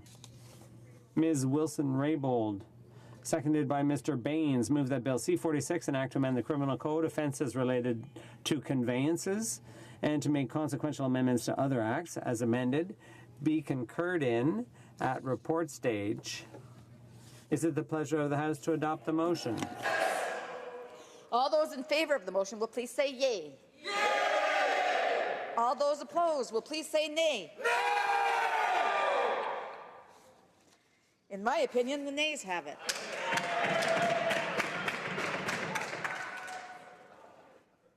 Pursuant to Standing Order 45, the Recorded Division stands deferred until Monday, October 30th, 2017, at the ordinary hour of daily adjournment.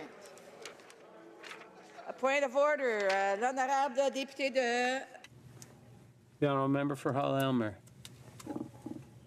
Madam Speaker, I think you'll find that there's unanimous consent for the following motion, that notwithstanding any other practice or procedure of the House, the deferred recorded division on Bill C-46, an act to amend the criminal code, offences related to conveyances, and to make consequential amendments to other acts, be deferred again to the end of the time for question period on Tuesday, October 31st, 2017. Consent of the House to move this motion? The House agreed. The House has heard the terms of the motion. Is it the pleasure of the House to adopt the motion? Carried. In second, accordingly, the recorded division stands deferred until Tuesday, October 31st, at the ordinary hour of daily adjournment, at the expiry of the time provided for government orders, and at the expiry of the time provided for oral questions. Oh, excuse, at the time provided for oral questions. Le point d'ordre, Point of order, the honourable member for Hull-Aylmer. Thank you, Madam Speaker. I think that the clock says 1:30. The honourable member have the unanimous consent of the House to see the clock at 1:30. Agreed. At 2:30. 2:30. 1:30. 1:30. No, not 2:30. We still have business to do.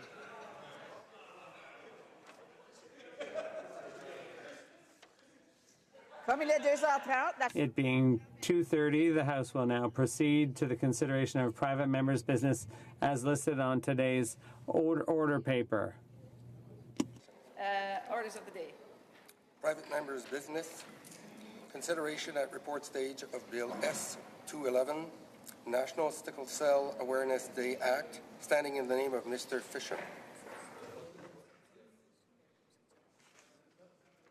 There being no motions at report stage, the House will now proceed without debate to the putting of the question on the motion to concur in the bill at report stage. Mr. Fisher, seconded by Ms. Cesar Chavez, moves that Bill S-211, an act respecting National Sickle Cell Awareness Day, be concurred in at report stage. Plaît-il à la Chambre d'adopter cette motion? Is it the pleasure of the House to adopt the motion?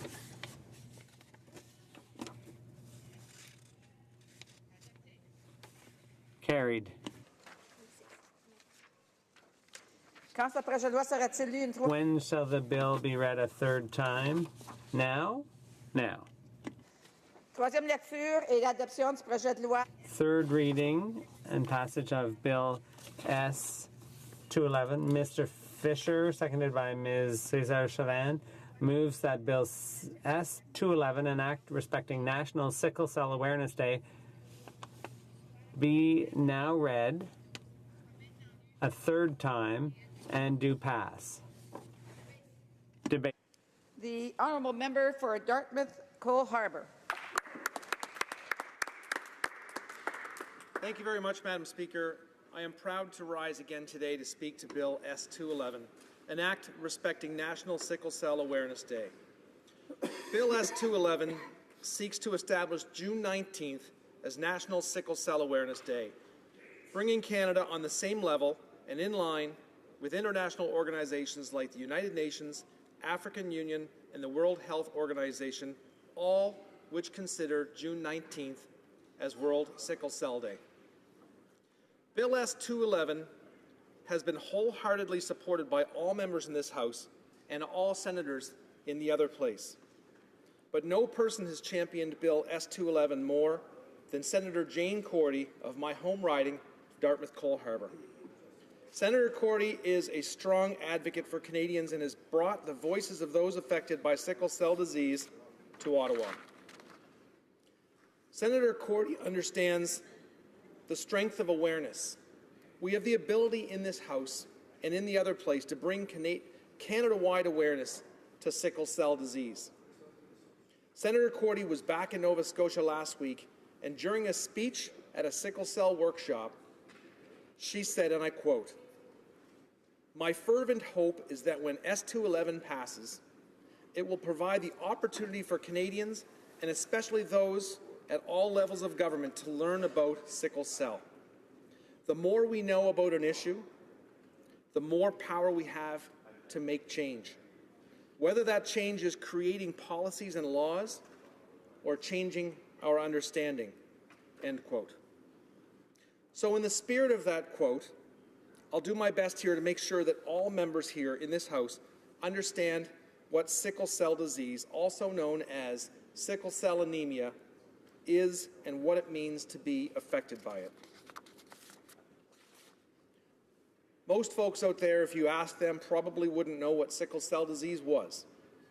It's a disease affecting approximately 5,000 Canadians and their families.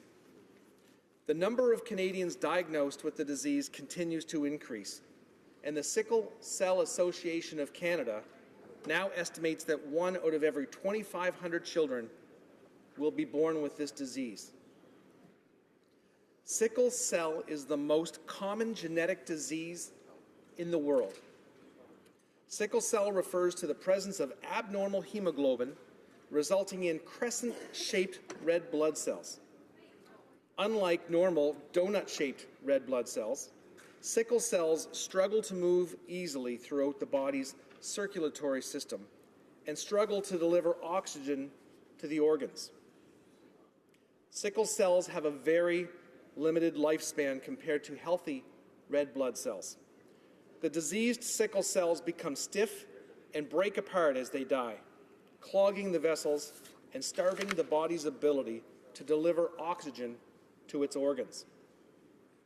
As the organs are starved for oxygen, patients experience extreme pain, especially in their bones. I was reading an anonymous Q&A with a sickle cell patient the other day, where one participant, a young person, explained the nature of sickle cell pain so vividly. It really put the nature of the illness into perspective, and I'm going to share it with you now, Madam Speaker. And I'm going to quote, "You know the way the sky and the atmosphere changes gradually just before a major storm? That's how I feel my body changing just before an onset of pain crisis. It sucks knowing that it's coming and there's nothing you can do about it. When the pain hits you, it takes everything away from you. You have no thoughts, desires, knowledge of anything, and everything within you is focused on trying to get rid of the pain. And then the pain takes over completely. It might just be your arm or your feet or hips or chest, but it chokes the life out of you, literally. The strongest painkillers don't really kill the pain. It only keeps it at bay and temporarily stops it from choking the life out of you. I'm sure you've noticed the labored breathing just before the pain relievers take effect. It's not for show. You struggle to breathe and to live." End quote. Madam Speaker, most of these people are experiencing lifelong debilitating pain. Some people affected by sickle cell anemia are confined to their homes, requiring around-the-clock care. And many folks with sickle cell are receiving regular blood transfusions and are taking pharmaceuticals to manage chronic pain. Numerous blood transfusions are not uncommon for someone with this disease. Madam Speaker, this speaks to the importance of donating blood. Canadian Blood Services calls donating blood giving the gift of life, and it couldn't be truer. By donating blood, you could be giving someone who suffers with sickle cell disease a longer lifespan. This disease primarily affects those with diverse ethnic backgrounds: African, Caribbean, Mediterranean, Middle Eastern, South American, and South Asian. In Canada, sickle cell disproportionately affects members of the African Canadian community. Some time ago, I met with the Black Health Alliance, and learned that black people are overrepresented among people with illness. I learned that discrimination could be one of the major reasons why sickle cell anemia lacks awareness. And that lack of awareness results in individuals being underserved by the medical community. I've heard loud and clear from folks like my friend Rugi Jallo, president of the Sickle Cell Disease Association of Nova Scotia, the discrimination those patients with this disease experience. This disease can be debilitating and obvious, or debilitating and hidden. We have folks like 16-year-old Canadian Adenyi Omishore, who says, "This disease is very limiting, and many on the street look at me weirdly. There are kids in school who even make fun of me." Contrasted by this anonymous statement by a Canadian sickle cell disease patient who said, and I quote, "A good hospital stay is whenever I'm not perceived as a drug seeker or a junkie. A 20-year-old black kid asking for heavy doses of narcotics always triggers an alarm. I've been refused care many times because of this." End quote. Mr. Speaker, this shows the importance of increasing sickle cell disease awareness across our country. Awareness for all healthcare providers to recognize and understand this disease, and the importance of recognizing discrimination and how it affects people with sickle cell. Time and time again, when learning about this disease, I've heard that folks have gone to the hospital for care only to be turned away and treated as a junkie looking for a fix. To be turned away at the emergency room because they may appear to be an addict and not someone in major pain, Madam Speaker, we must do better. There are organizations across the country working hard to raise awareness. The Sickle Cell Disease Association of Canada remains focused on building awareness of sickle cell disease. They're working to enhance methods of identification, diagnosis, and treatment. They also partner with universities and researchers to help towards a cure. The Sickle Cell Foundation of Alberta is doing great work by helping patients deal with the condition and helping improve their quality of life. In Quebec, the Sickle Cell Anemia Association is working to raise awareness among at-risk groups of this disease. They're promoting research and education and working to support sufferers and their families.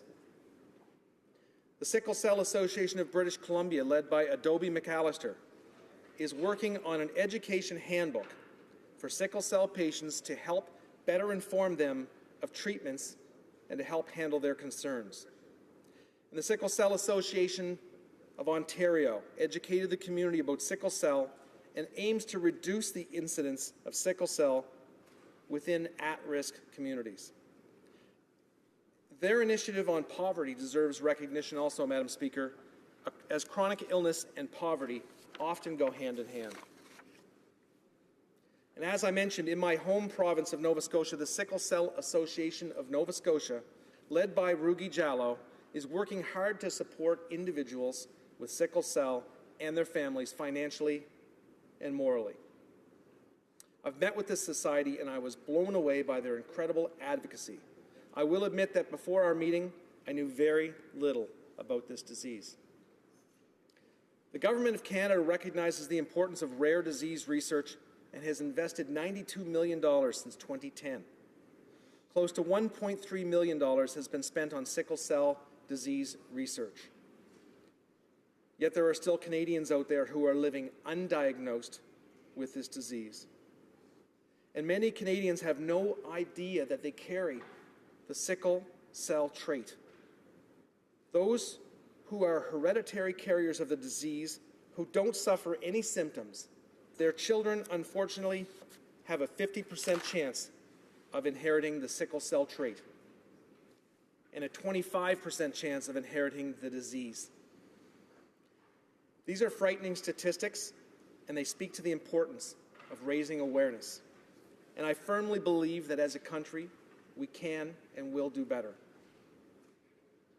There are provinces that are doing it right by automatically screening newborns for diseases like sickle cell, but many still do not.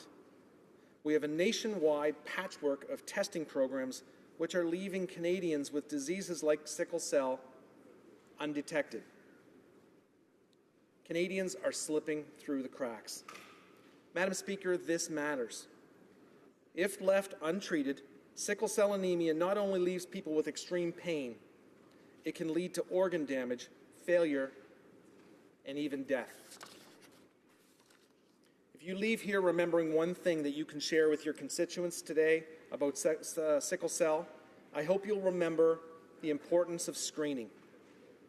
We must encourage the screening of young children who are moving to Canada from countries with substantially higher risk of having sickle cell. And we must screen all newborns in Canada for this disease and its trait. No one should go undiagnosed in Canada with this disease, and no one should go untreated. The earlier we diagnose, the better outcome for individuals to lead a normal life. Yes, Bill S-211 is an awareness bill, but awareness and understanding often lead to more research and less discrimination. For example, on the Sickle Cell Awareness Group of Ontario's website, Doreen Alexander wrote, "As a nurse," and I quote here, "as a nurse, unfortunately I have heard the cries of many sickle cell patients who are often misunderstood or dismissed by healthcare professionals while in desperate need for support."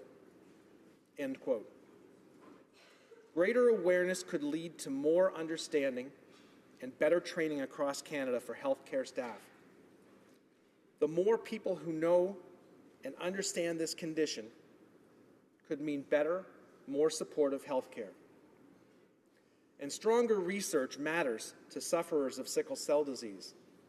Every day, researchers are learning more and more about this debilitating disease. I've heard that doctors in Alberta are making progress with stem cell research and transplants, but we must continue to do more. Madam Speaker, I'd like to thank all of my colleagues throughout the House for listening to me speak today about this and for their support, both past and continued, for Bill S-211. And I ask all members in this House to continue supporting Bill S-211, an act respecting National Sickle Cell Awareness Day. Let's send a strong message to those who suffer with sickle cell that we support them, that we believe in stronger awareness for this disease, and that we hope greater awareness will keep sickle cell top of mind among our best researchers and healthcare providers. Madam Speaker, thank you. Questions et commentaires. The honourable member for Sarnia-Lambton. Well, thank you, Madam Speaker, and I'd like to congratulate the member opposite for bringing awareness to this important issue. And my question has to do with the association that promotes sickle cell awareness. Do they have specific asks of the government in terms of many of the things you've mentioned, like research and so forth? And could you elaborate on what those asks are? I wouldn't know that, so I would just say that, the member is to address the question to the chair. The honourable member for Dartmouth-Cold Harbour. Thank you very much, Madam Speaker, and thank you very much to my honourable colleague from across the way, from Sarnia-Lambton, for asking that question. We met with the Nova Scotia group, and at that time, their focus was on the awareness bill. That's where they wanted to put their emphasis. There is research going on for sickle cell, and a fair bit of it. Putting more focus on sickle cell specifically will drive more research towards finding a cure. Stem cell research is new on sickle cell. It's exciting. It's possible. Right now, sickle cell patients have to do blood transfusions in order to extend their life expectancy. That's just not good enough. You can have a life expectancy of 40 or 50 years with sickle cell, and you can extend that with blood transfusions, but can you imagine up to 10 to 20 blood transfusions a month? I think that stem cell research is the direction that I think researchers are looking towards right now. And like I said, there were $1.8 million, I believe, focused directly on sickle cell research, but more can be done. Thank you. Questions et commentaires? Questions and comments? The The Honourable Parliamentary Secretary. Thank you very much, Madam Speaker, and I'd like to really give kudos to my colleague from Dartmouth Cole Harbour for championing this bill and bringing it forward. And as someone who lives with sickle cell trait, I'm wondering if he could really expand on what is necessary to ensure that people are aware that they have the condition. I knew I had it, so when I found a partner and had children, I was able to do the test. But how important is it to ensure that people are aware of their condition and are therefore able to address it as they are finding a life partner and having children? The Honourable Member for Dartmouth Cole Harbour. Thank you, Madam Chair, and thank you so much to my colleague for the question. I will say, though, that the true champion of this bill is Senator Jane Cordy, who brought forward a private member's bill in the Senate prior to the election being called in 2015, and it died on the order paper, and then brought it back again after the election. So she's the true champion of this. She's the one that has pushed this from the start, and she deserves the credit for this bill. And she's from the wonderful riding of Dartmouth Cole Harbour, so it's always great to combine the two of us. But the number one thing that we need to ensure is that we have newborn screening. Absolutely so important, so that you can, when you have that diagnosis of whether you carry the trait, or whether you're going to have the disease or have the sickle cell disease, it's so important to know from day one what kind of treatment plan is out there. There are examples of young people up to 20 years old before they find out that they have sickle cell. They've gone through 20 years of excruciating pain. The way that they would manage their disease is totally different if they were screened at birth and knew in advance. Thank you, Madam Chair. We have time for a brief question. The Honourable Member for Vancouver Kingsway. Madam Speaker, in 2006, the WHO, of which Canada is a member, adopted a resolution urging support for sickle cell disease research. 10 years later, I'd like my honourable colleague to maybe inform us, has any progress been made in Canada on this recommendation? The Honourable Member for Dartmouth Cole Harbour. Thank you very much, Madam Chair, and thank you to the Honourable Member for the question. We're behind on deciding that we're going to name June 19th as World Sickle Cell Day or Canada Sickle Cell Day. This is something that we should have done back in 2006 or 2008 when the UN declared it as well, but there's no time like the present. This June 19th coming, I expect, will be the first National Sickle Cell Awareness Day in Canada, and I'm looking forward to that. And I hope that it brings the awareness that drives us further to push research in a direction that will benefit the Canadians and those in the world that suffer from sickle cell. Thank you. Reprise de débat, resuming debate. The Honourable Member for Sarnia-Lambton. Well, thank you, Madam Speaker. It's a pleasure to rise in the House today to speak in favour of Bill S-211, an act respecting National Sickle Cell Awareness Day. This bill seeks to designate June 19th as National Sickle Cell Awareness Day in Canada. This is in line with many international groups who have also recognized the importance of raising awareness for this terrible disease. These entities include the African Union, the World Health Organization, and the United Nations, who attributed this day to sickle cell disease in 2008. Now, there was a time when I was unaware of what went on in terms of the creation of these days and the benefit thereof. But since I've come to the House of Commons, nearly every day we have something that's presented as an awareness day for this topic or for that topic. And there's so much information that's presented. I've learned so much about the different needs of people suffering with various illnesses or people that are supporting different causes. And so I think there's a lot of value in bringing forward and celebrating such a day when this kind of information can be brought to bear and the government can be informed of what the needs are in order to eradicate this terrible disease. Now, today is not the first time that sickle cell awareness has been brought before this House. A Nova Scotia senator brought a similar bill forward in early 2015, and the same topic was also brought forward in passing in Bill C-605 by the current Minister of Science in 2010. Designating June 19th as National Sickle Cell Awareness Day would not give holiday status to this date, but it would be used as a tool nationwide to raise awareness of this disease, not only in this House, but in schools, workplaces, and dinner tables across the country. For these reasons and many more, I would join my voice to those of my colleagues across the House and in the other House in favor of Bill S-211. I would like to use my time today not only to show my strong support of this bill, but to do everything in my power to educate Canadians on this little-known disease. La drépanocytose. Sickle cell anemia is a disease that you have at birth. It's caused by abnormally shaped cells rather than O-colored. Hemoglobin, for those living with sickle cell anemia, looks more like the letter C as opposed to the letter O.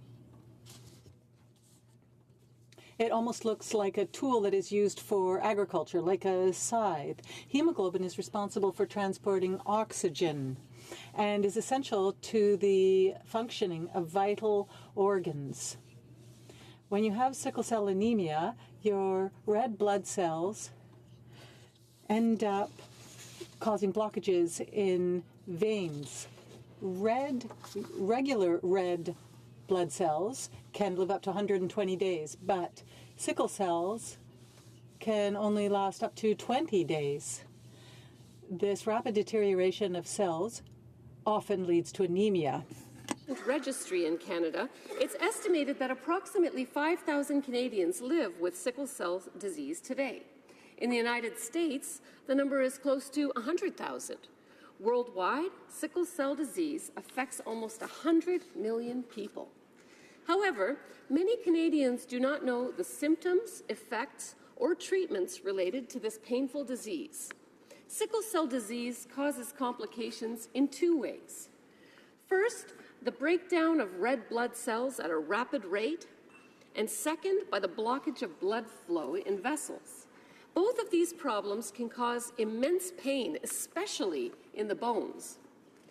Sickle cell disease can also lead to a whole list of other complications, including damage to the liver, kidneys and heart, infection, chest pain, acute joint pain, blindness, stroke, and it can also cause irreparable damage to major organs, going so far as heart failure.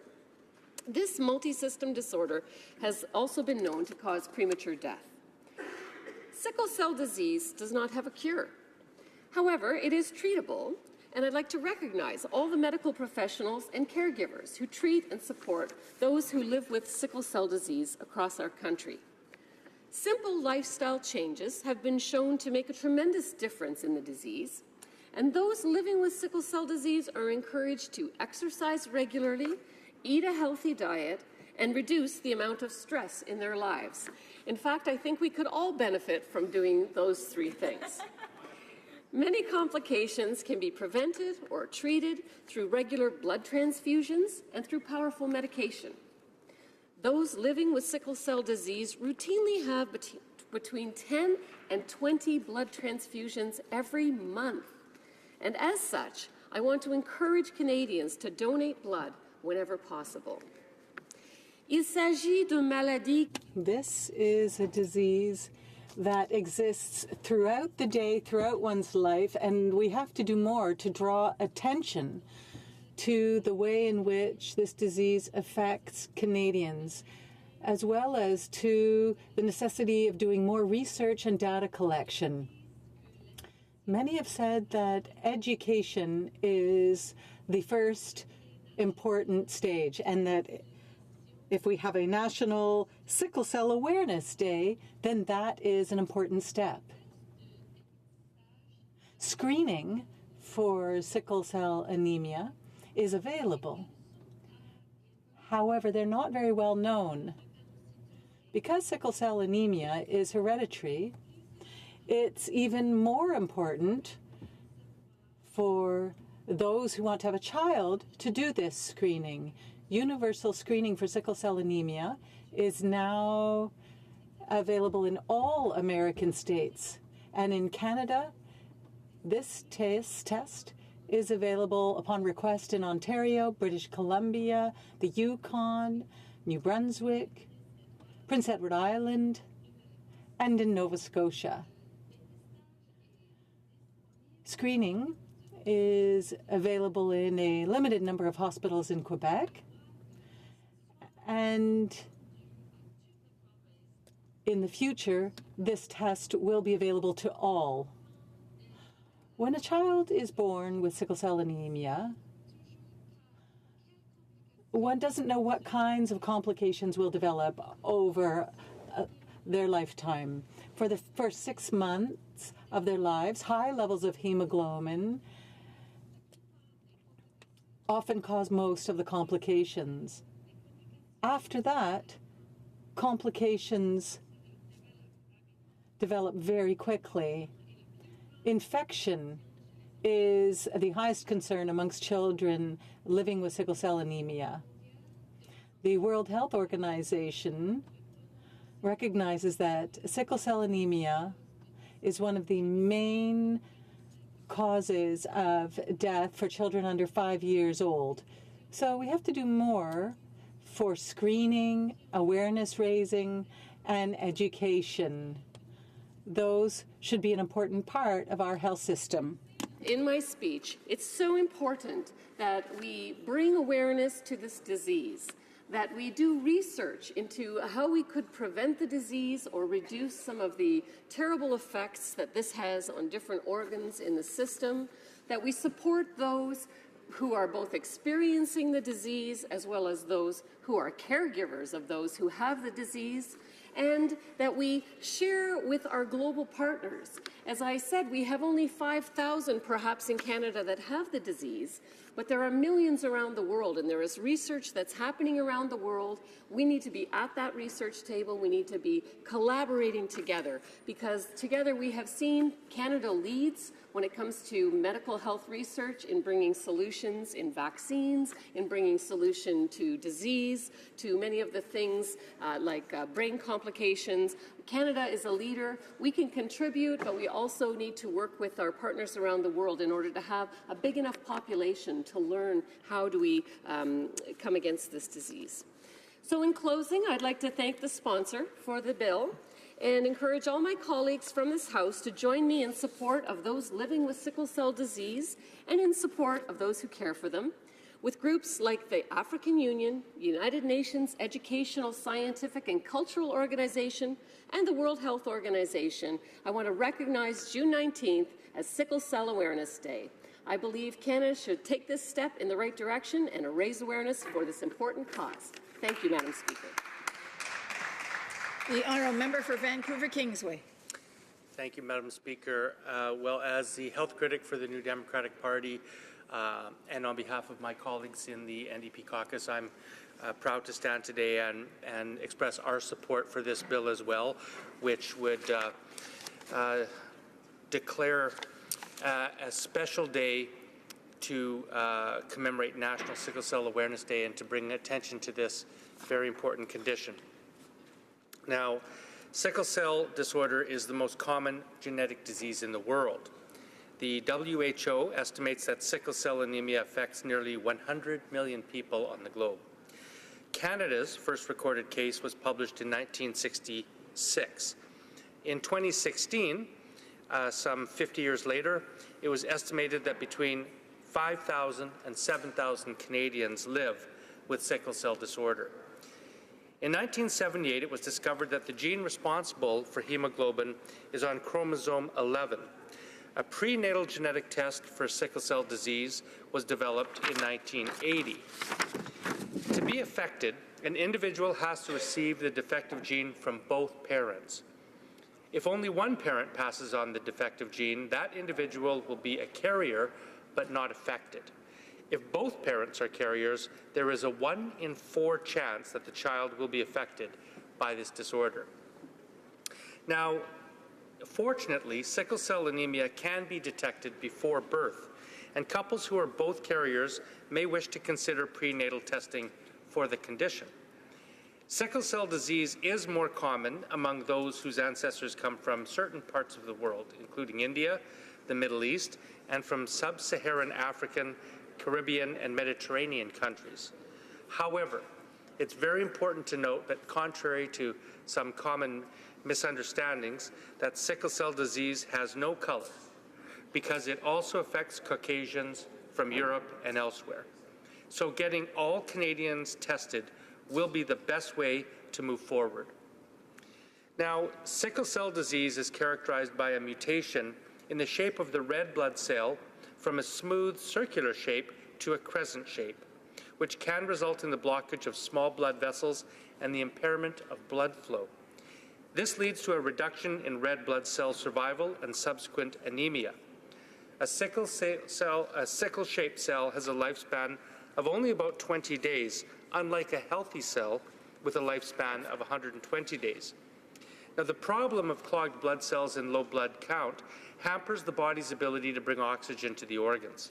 This starvation of oxygen most commonly manifests itself as severe pain in the bones and can damage shoulder and hip joints in particular, or cause chest pain.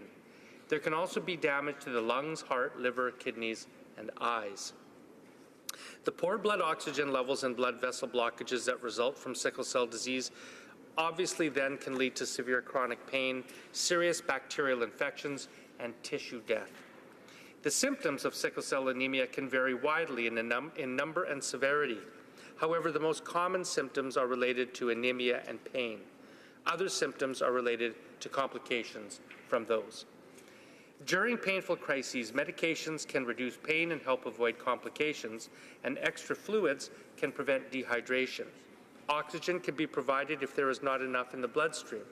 When anemia is severe, blood transfusions may be used to treat and prevent complications, and antibiotics are frequently administered when there are consecutive infections. The lifespan of persons with severe sickle cell disease can be reduced by as much as 30 years. Currently, there is no cure. At this time, the only treatment options are to relieve symptoms by treating vaso-occlusive crises, preventing triggers, and administering blood transfusions to prevent anemia, and exchange transfusions to reduce hemoglobin S in the blood. Gene therapy is also being studied and holds some promise. Now, many people with this condition are in reasonably good health and can live productive lives into their 50s and longer.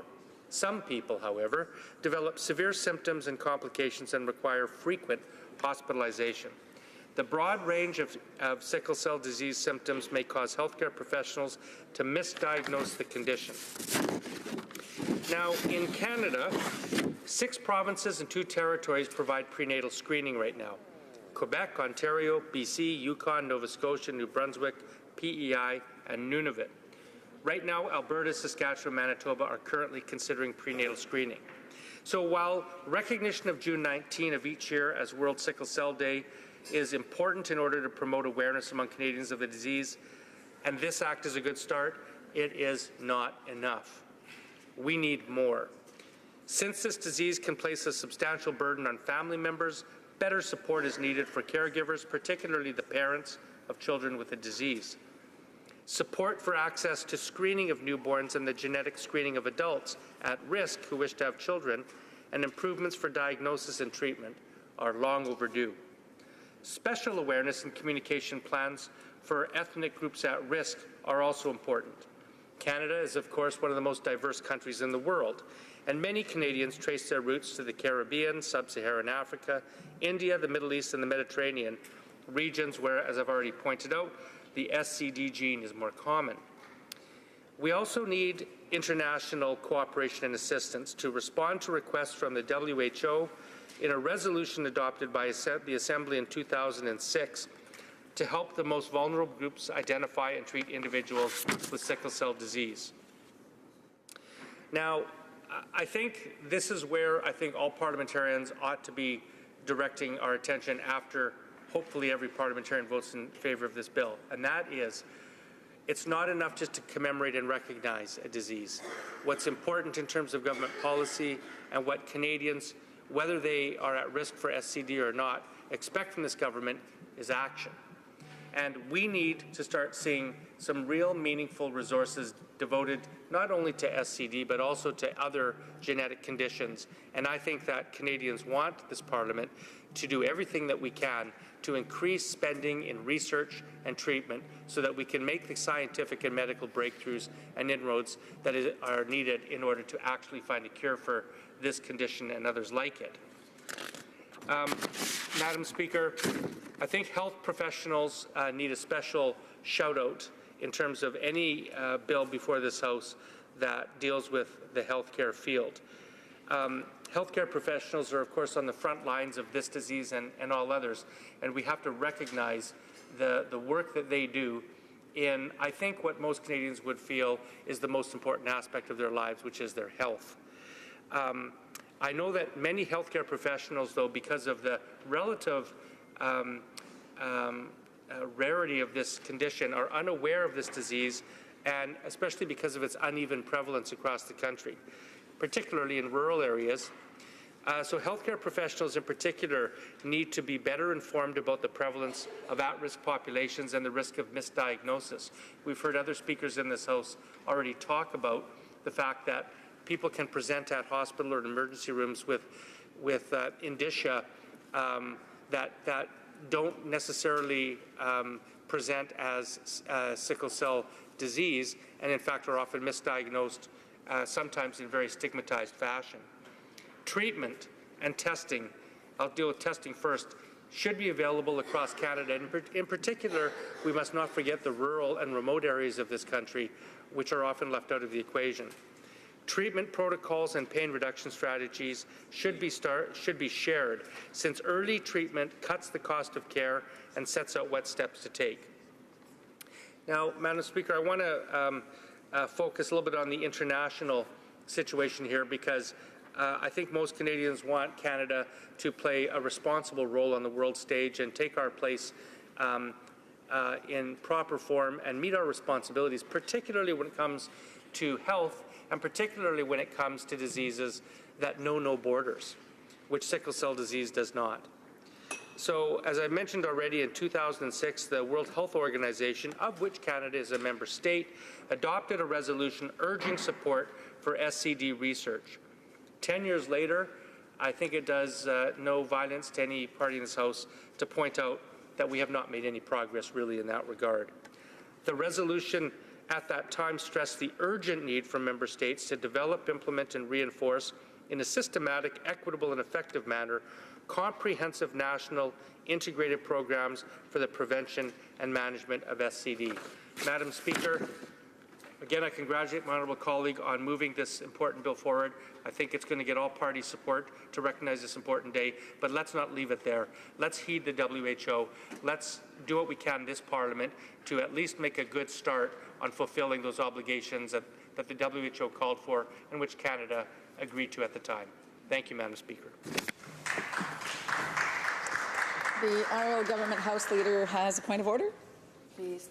Thank you, Madam Speaker. Madam Speaker, I would like to advise that agreements cannot be reached under the provisions of Standing Order 78.1 or 78.2 with respect to the report stage and third reading stage of Bill C-49, an Act to amend the Canada Transportation Act and other acts respecting transportation to make related and consequential amendments to other acts. Under the provisions of Standing Order 78.3, I give notice that a Minister of the Crown will propose at the next sitting a motion to allot a specific number of days or hours for the consideration and disposal of proceedings at those stages. Thank you, Madam Speaker.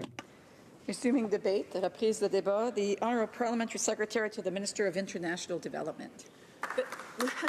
Thank you, Madam Speaker, and it gives me great pleasure to stand in this place in solidarity with my colleague from Dartmouth Cole Harbour to support C-211, an act to mark June 19th as National Sickle Cell Awareness Day. Madam Speaker, I also want to acknowledge Senator Jane Corby, who brought this bill forward and was a real champion for this piece of legislation. Madam Speaker, I want to take some time at the outset of my speech to really thank the member from Dartmouth Cole Harbour. As he was saying his speech, he mentioned that he didn't know anything about sickle cell before, and I alluded in my previous question that I live with sickle cell trait. And Madam Speaker, last night was a very difficult evening for me. I was talking to my kids on the phone, and you know, I'm here and they're there. I'm an Ottawa mom, they're Whitby kids, and I kept thinking, you know, how tough it is sometimes to be a mom here. And then I got the opportunity to start thinking about writing this speech, and I thought, where else in the world would you have someone from Dartmouth Cole Harbour who has no idea about this disease meet up with someone who lives with the trait of this disease and be able to work together along with every other member in this place to raise awareness, to do some incredible work, and amplify the voice of Canadians who are suffering day in and day out with this specific disease. I cannot thank you enough. I cannot thank Senator Jane Corby enough for your diligent work in bringing this forward. And I'm so proud to be able to be with you to see this go across the finish line. But, Madam Speaker, other members in this House have spoke to the thanks that we should be giving to our researchers and our medical professionals. With this bill and with this day, Madam Speaker, I'm urging those medical professionals and those researchers to continue to ring the alarm around this condition. We have heard people in this House speak about the tremendous pain that individuals go through when they appear at the hospital looking for help. These are oftentimes very young children who appear to a hospital with excruciating pain, and they, of course, are asking for pain medication. So the automatic dial is set to this person is an addict. And I'm urging healthcare professionals and researchers to continue to talk to your colleagues. Use June 19th as the day that you decide you're going to speak to your colleagues and tell them to turn the dial the other way, to turn the dial in the way that goes towards the compassion and the humanity for the individual, knowing that they may have a condition that you might need a little bit more awareness about, and hence this particular day. So, Madam Speaker, as I mentioned, I live with sickle cell trait. I really don't have any symptoms of the disease. I go through my normal life pretty much fine. But as mentioned, this disease affects individuals of the Mediterranean community, of the Middle Eastern community, South American, South Asian, but it disproportionately affects members of the Black community. And so it is for these reasons, for understanding that so many different people are affected and impacted by this condition, it is so important for a day like this for a couple of reasons. One is to create that awareness and to continue the advocacy for newborn screening. The fact that it is has a patchwork across the country, thank you to my colleague, across the country really does a disservice to Canadians. And again, we're talking about young people who suffer excruciating pain with this condition. We want to ensure that people who are living with this condition are also able to talk about it. I mean, we heard that they may undergo 10 to 20 blood transfusions per month. They're only 30 days in a month. They spend more than half their time in hospital getting blood transfusion. And at this point, I would like to take a page from both individuals who spoke about this to give a massive shout out to the Canadian Blood Services and encourage people to donate blood, because you're saving, it really does save lives, and you make people's quality of life a lot better, especially when we're talking about this disease. But I'm going to go back to the individuals and their caregivers and families who are living with this condition. I encourage you to use this day and every day to advocate, to talk to your friends and neighbors. My colleague from Sarnia Lambton said that it's a conversation that we have in the workplace and at the dinner table. Like, that was so profound, at the workplace, at the school, and at the dinner table.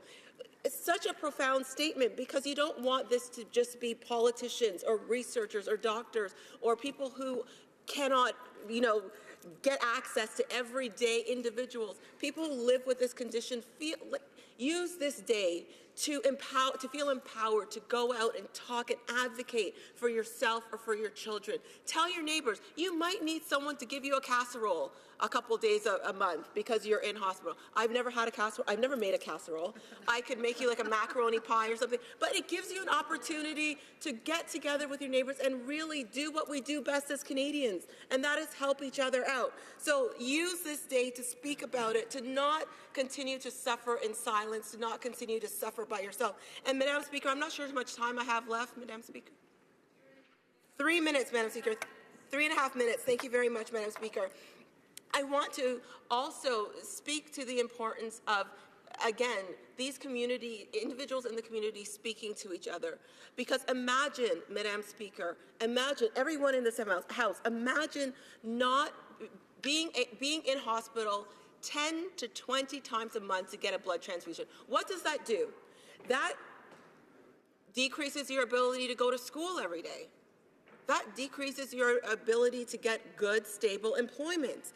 That decreases your quality of life. And if that happens, I'm just assuming that these individuals need support, that they need a community, they need, as they say, a village to help them in their suffering, in the transition that they have with their family, with their loved one who's going through this condition. So it might be that, a friend from school is able to bring home homework. It might be that you're able to get a hot meal from someone who shares that with you. It might be the fact that you're able to just breathe for 5 minutes because you are taking care of a child who is in exceptional pain. And again, this bill, this day, June 19th, I think will allow parents, loved ones, the reprieve and the respite to be able to say, I need help, I have this condition, my son or daughter, my loved one has this condition. Madam Speaker, before I close, I do want to give special kudos and shout-outs to the organizations that were mentioned by many of us here today, the Sickle Cell Disease Association of Canada, Sickle Cell Association of Nova Scotia, and in particular, Madam Speaker, the Sickle Cell Association of Ontario. Before getting to this place, I volunteered with a young woman in her 90s by the name of Lily Johnson. Lily Johnson is a force to be reckoned with and a staunch advocate for sickle cell disease. She received the Order of Ontario in 2011, the Toronto Public Health Champion in 2009, and was the first Black Director of Public Health. This woman is a tour de force in terms of her advocacy for people with sickle cell. I worked in a research consulting firm. She solicited me to help her get the resources to be able to advocate for research. And to my colleague who mentioned it, we do need continued and exceptional research dollars and funding for genetic conditions. We do need to continue to be that voice, to amplify the voices of those in our community who need our help, to continue to advocate for the funding to ensure that Canadians could live the best possible quality of life. And I'm so happy to stand with my colleague today, and I'm even particularly happier right now to give a shout out to his wonderful daughter Ava, who I think is totally cool. So I'm going to do that right now as well and close with that, Madam Speaker. Thank you so much for your time. Resuming debate, reprise de débat, and before I recognize the next speaker, I just do want to acknowledge that I will have to interrupt the proceedings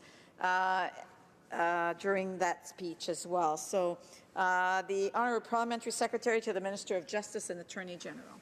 Resuming debate. Thank you very much, Madam Speaker. And I want to actually begin my remarks by building just a little bit on the remarks made by my colleague from Whitby. Now, I was inspired by her remarks and by her leadership on so many issues, but she made reference to a number of very important advocacy organizations for those who are suffering, for the families of sickle cell. And I think it's very important that we acknowledge their important work. But, Madam Speaker, I'd also like to take this opportunity, if I may, just to bring to attention another extraordinary organization that exists in my city, in the city of Toronto. And it's the organization that promotes a Camp Jamoke. Camp Jamoke is a charity organization that's been operating since 1994. And in that period, now this is an organization comprised entirely of volunteers. They receive no government funding, but they do receive some support from the community. And since 1994, they've organized camps every summer for children in our community suffering from sickle cell anemia. And I just wanted to acknowledge the extraordinary volunteers and the commitment of that organization as well, Madam Speaker, for the great work that they do. And I've had the privilege over the past 2 decades to work and to attend a number of events with this organization and to meet the children who are affected by it. And I think, Madam Speaker, as we deal with this issue and we speak to the idea of declaring a day of awareness, it's very important to always keep in mind those young kids and their families who have been affected by this disease, and to remember those who are working tirelessly in our community to make a difference, to support them. And these kids, because of the nature of their illness and the way in which they suffer, and I'll speak a bit more about that when I get into my prepared remarks, but they miss on average 50 days of school each year. They are unable to participate in so many things that most kids can take for granted.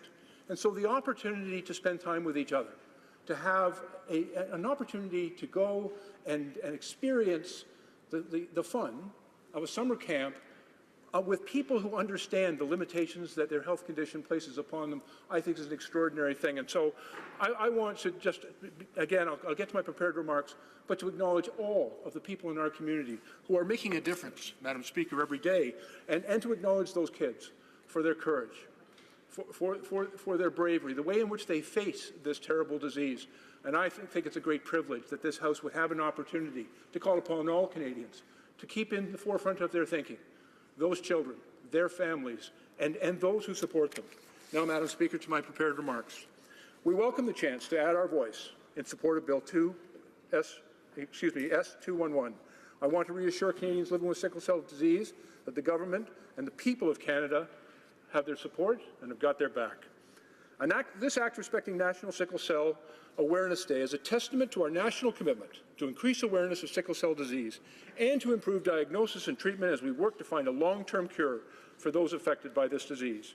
The sickle cell disease is a devastating disease, Madam Speaker, as I've said, that cannot be ignored.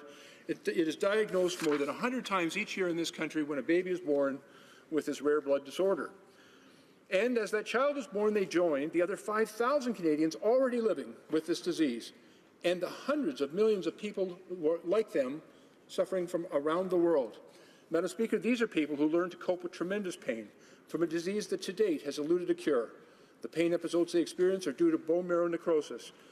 And these are people, young people, who suffer frequent painful attacks that send them to hospital for blood transfusions and drug therapies in order to manage their disease. And they are individuals far more susceptible to infection and increased risk of stroke and vision loss.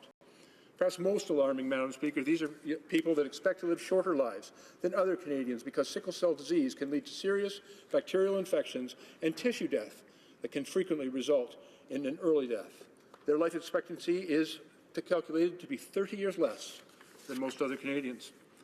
Aside from the terrible loss for the loved ones of these individuals, Canadian society as a whole is shortchanged when this happens.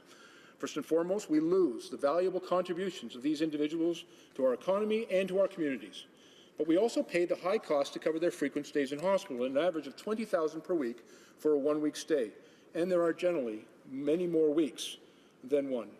This doesn't begin to capture the debilitating impacts that this disease can have on those individuals living with sickle cell or their families and friends around them. Madam Speaker, few of us can imagine how harrowing a diagnosis of sickle cell disease must be. Yet it is a reality that a significant proportion of the population know only too well. Approximately 5% of the world's population carries the gene for sickle cell, which means it is bound to surface in some Canadian families and communities. And in fact, Madam Speaker, given Canada's multicultural composition, it is sadly inevitable that we will see more babies born with this rare blood disorder. And studies suggest that the odds of a Hispanic person having sickle cell disease is 1 in 1,000, and that jumps to 1 in 500 for those of African ancestry. For a couple to have a child with sickle cell disease, both parents must be carriers. And according to research, when both parents are carriers of the gene, each pregnancy they have has a 1 in 4 chance that the child will be afflicted with sickle cell, and a 1 in 2 chance that the child will be a carrier, even if he does not have the disease. The problem is that people with sickle cell trait often don't know they have it. And as they don't have the symptoms of the disease, even though they can pass this gene for the disease onto their children. And that's why we need all parliamentarians to lend their support to Bill S211. It will create a National Sickle Cell Awareness Day each year on June 19th to promote awareness and to spur action to address this dreadful disease. A dedicated national day will help prospective parents to understand the risks of being a carrier and potentially having a baby with sickle cell. It will also help to increase early diagnosis among newborns to make sure youngsters with sickle cell get the appropriate treatment as soon as possible. And this can prevent complications and improve the child's quality of life. Thanks to earlier advances in diagnosis and treatment, kids born with this inherited disorder can receive the right treatment and support as they grow up to enable them to live active and productive lives. Equally important, Madam Speaker, this National Day will inspire research in their quest for a cure for a sickle cell disease. As the Parliamentary Secretary has noted earlier, some of this country's top scientists are already increasing our knowledge of these disorders and discovering new treatments. For instance, the Canadian Institutes of Health Research is involved in several clinical trials for the treatment of the disease as well as for the treatment of sickle cell-related pain. This work is taking place under the International Rare Diseases Research Consortium, which we have helped to establish. The Canadian Institutes of Health Research also are engaged in international collaboration in rare disease research through eRare. That's the European Union's main initiative to fund research into rare diseases. This collaboration is enabling scientists in different countries to work together on a common interdisciplinary research project. Madam Speaker, these are the kinds of hopeful steps that can be inspired by a National Sickle Cell Awareness Day each June 19th in Canada. Critical steps that will lead to promising results that can improve the lives of Canadians living with this disease.